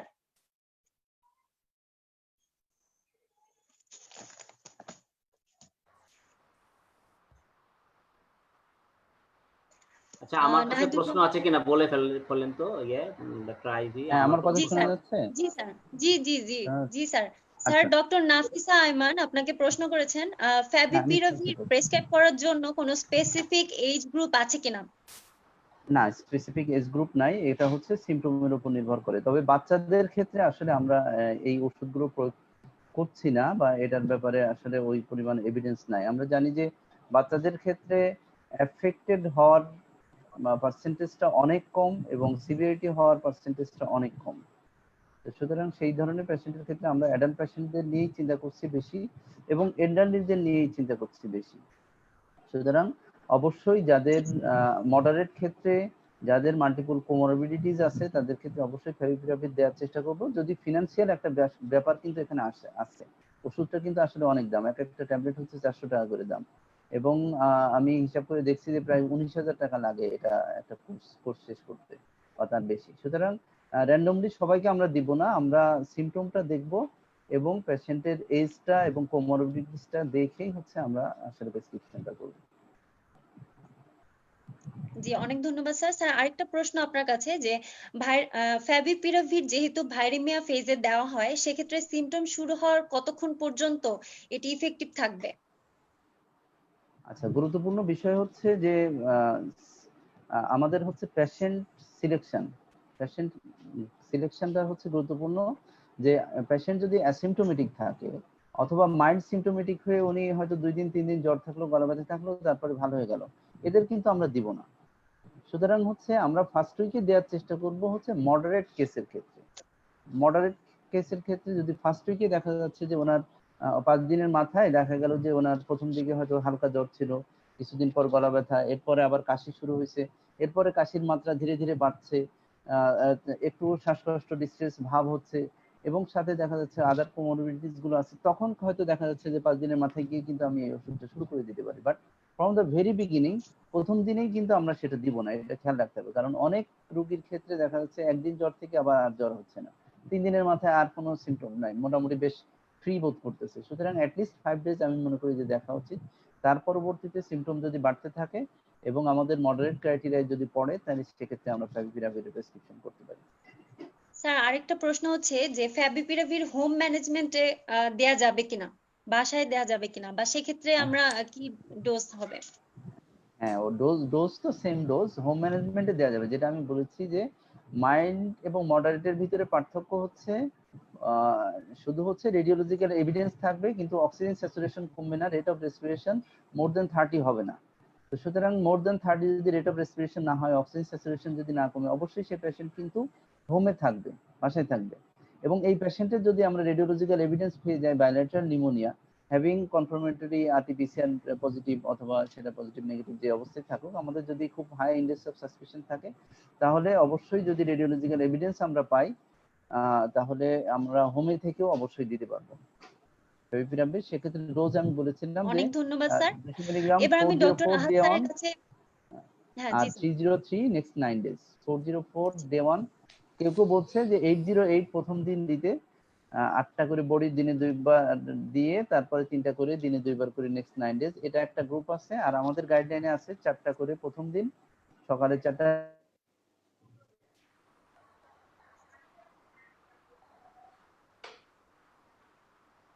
Hello.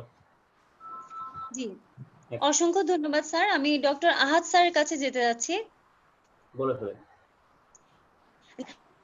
Doctor Motahir Hossain ভাইয়া উনি প্রশ্ন করেছেন একজন প্রেগন্যান্ট মহিলার যদি কোভিড-19 এ আক্রান্ত হন তাহলে সেক্ষেত্রে ট্রিটমেন্ট প্রোটোকল কি হতে পারে? স্যার এটা আমাদের আসলে গাইনোকোলজির খুবই ভালো প্রশ্ন। একটা প্রশ্ন।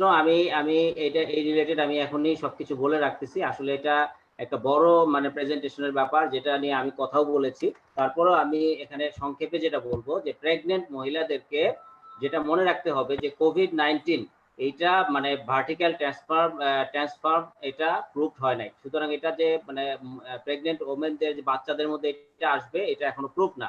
আরেকটা হচ্ছে যে কোভিড যেটা মানে মাদার আছে যদি পজিটিভ হয় তাদেরকে অবশ্যই কোভিড ডেজিগনেটেড হসপিটালে এবং সেখানে অ্যাকর্ডিং টু দা প্রিপারেশন পিপি যারা অ্যাটেন্ড করবে তারা পিপি নিয়ে অ্যাটেন্ড করবে এবং তারা যারা এখানে অপারেশন বা নর্মাল ডেলিভারি প্রোগ্রেস মানে করবে সেক্ষেত্রে কোনো রকমের কোনো বাধা নিষেধ নাই। তার নর্মাল ডেলিভারি হতে পারে, যদি ইন্ডিকেশন হয় সিজার হতে পারে বা আদার্স যা কিছু হোক সবকিছুই কোভিড পজিটিভ হিসাবে সকল চিকিৎসক নার্স এবং সেই ধরনের অ্যাডিকুয়েট প্রিপারেশন সহ অ্যাটেন্ড করবে।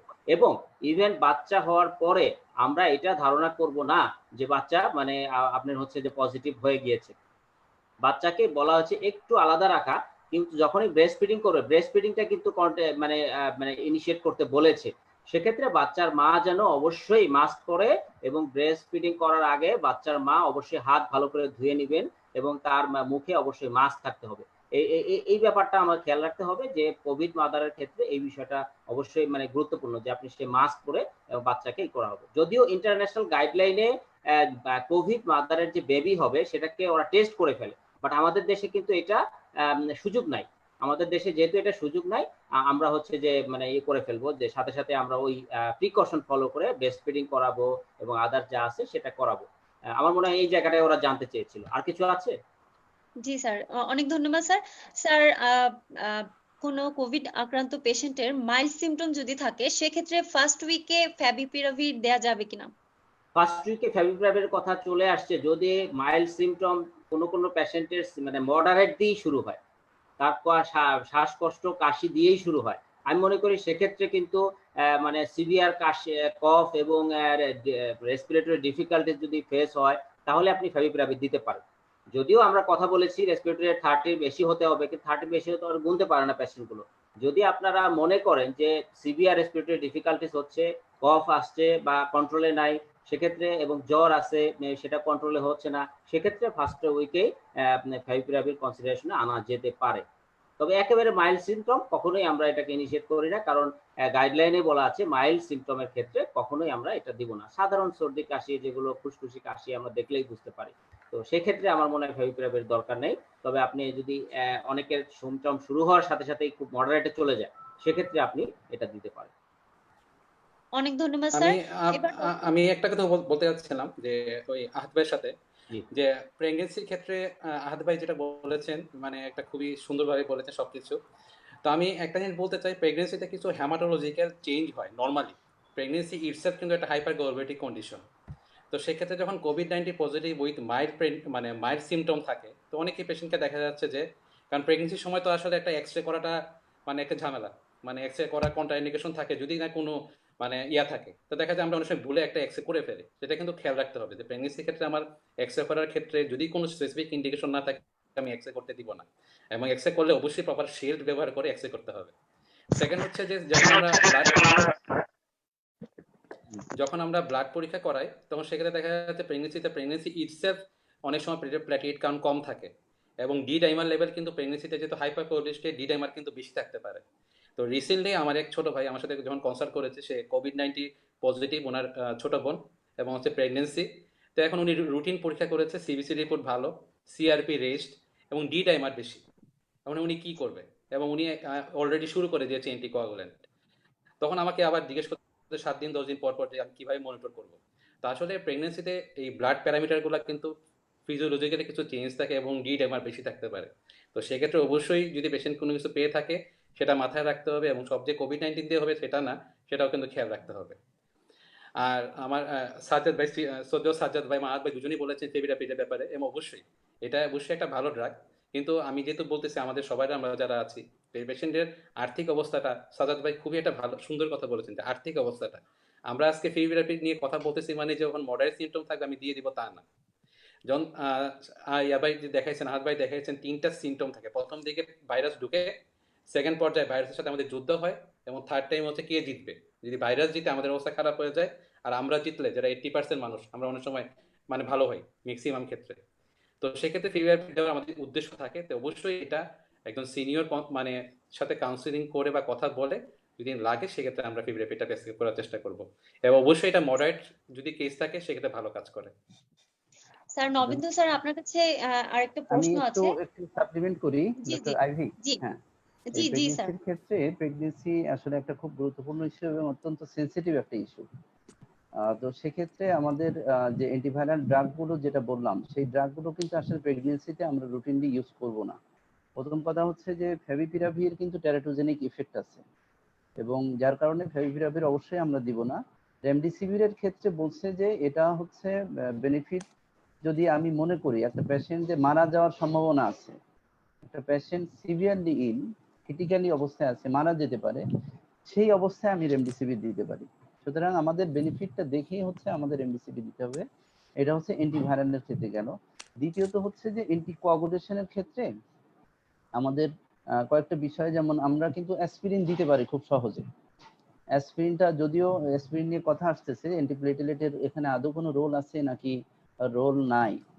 তো স্টাডি যেগুলো বলছে সেক্ষেত্রে যারা কিন্তু অ্যাসপিরিন জাতীয় বা ক্লোপিডিগ্রাম জাতীয় ওষুধদের উপরে ছিল, ওনাদের ক্ষেত্রে এই রিলেটেড কমপ্লিকেশন গুলো কিন্তু কম হয়েছে, এই ধরনের কিন্তু রিপোর্ট আসছে। সুতরাং প্রেগনেন্সিতে আমরা অ্যাসপিরিন, যদি আমি মনে করি আমার একটা পেশেন্টকে আমি এভাবে দিয়ে সে মোটামুটি ভালো হয়েছে, তো এটা একটা বিষয়। একটা হচ্ছে লো মলিকুলার রেট হেপারিন কিন্তু প্রেগনেন্সিতে দেওয়া যাবে। লো মলিকুলার রেট হেপারিন প্রেগনেন্সিতে দেওয়া যাবে আমরা যদি মনে করি যে সেটা প্রেগনেন্সিতে আমাদের ডিডাইমারের কাট অফ ভ্যালুটা কি হবে, সেটা আমাদের অবশ্যই একটা বোঝার বিষয়। তারপরে যদি আমাদের মনে হয় যে সিভিয়ারিটির দিকে যাচ্ছে, সেক্ষেত্রে কিন্তু লো মলিকুলার ওয়েট হেপারিন এই প্রেগনেন্সিতে প্রেসক্রাইব করা যাবে। আর অবশ্যই হসপিটালে অ্যাডমিশন করা উচিত এই পেশেন্টগুলোকে। ধন্যবাদ। অসংখ্য ধন্যবাদ স্যার। নবেন্দু চৌধুরী স্যারের কাছে প্রশ্ন হচ্ছে, মোদাসিরুল ইসলাম রিজন প্রশ্নটি করেছেন। তার বাবা অসুস্থ, 6 দিনের জ্বর এবং চেস্ট এক্সরেতে বায়োল্যাটারাল ইল ডিফাইন্ড অপাসিটি পাওয়া গেছে, এবং সিআরপি 92 এবং আর কোনো সিমটম নেই, কিন্তু তার রেসপিরেটরি আরটিপিসিআর নেগেটিভ।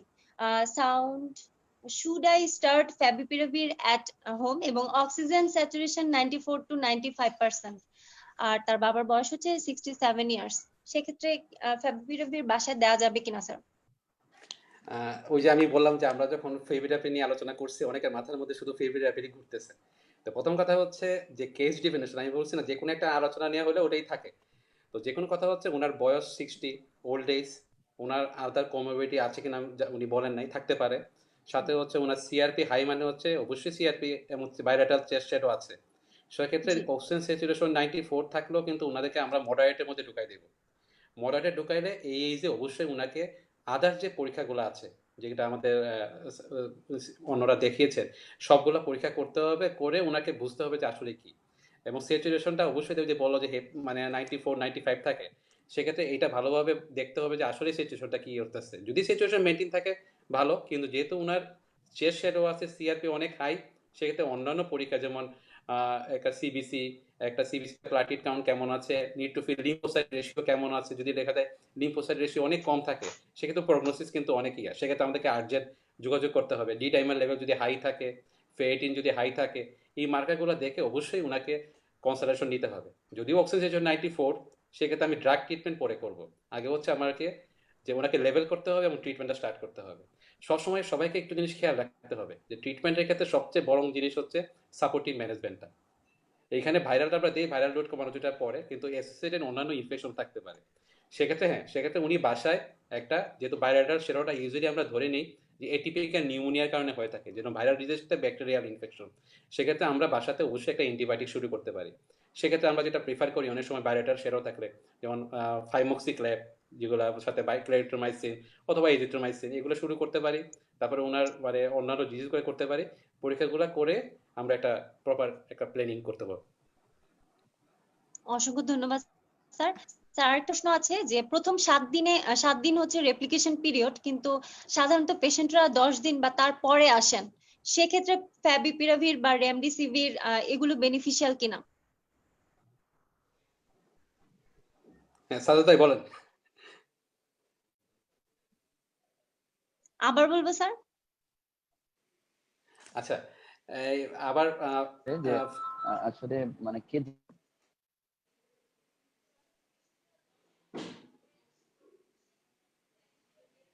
সাদত ভাই কন্টিনিউ করতে পারবে না 7 দিন পরে, বিষয়টা এমন না। হ্যাঁ, তো সুতরাং আমরা অবশ্যই যদি মডারেট টু সিভিয়ারের দিকে যেতে থাকে, যদি দেখা যাচ্ছে যে আগে একটু মডারেট ছিল এখন সিভিয়ারিটির দিকে যাচ্ছে, সেক্ষেত্রে অবশ্যই আমরা অ্যান্টিভাইরাল সেখানে শুরু করতে পারবো, কিন্তু করা যাবে, সেটা 10 দিন হলেও সেটা করা যাবে। এবং আমাদের চীনের যে বড় একটা স্টাডি আছে সেখানে দেখা গেছে যে ইউজুয়ালি সিভিয়ার কমপ্লিকেশন গুলো হয় হচ্ছে 7 দিন থেকে 10 দিন বা 11 দিনের মধ্যে। উইদিন 10 ডেজ হচ্ছে সিভিয়ার কমপ্লিকেশন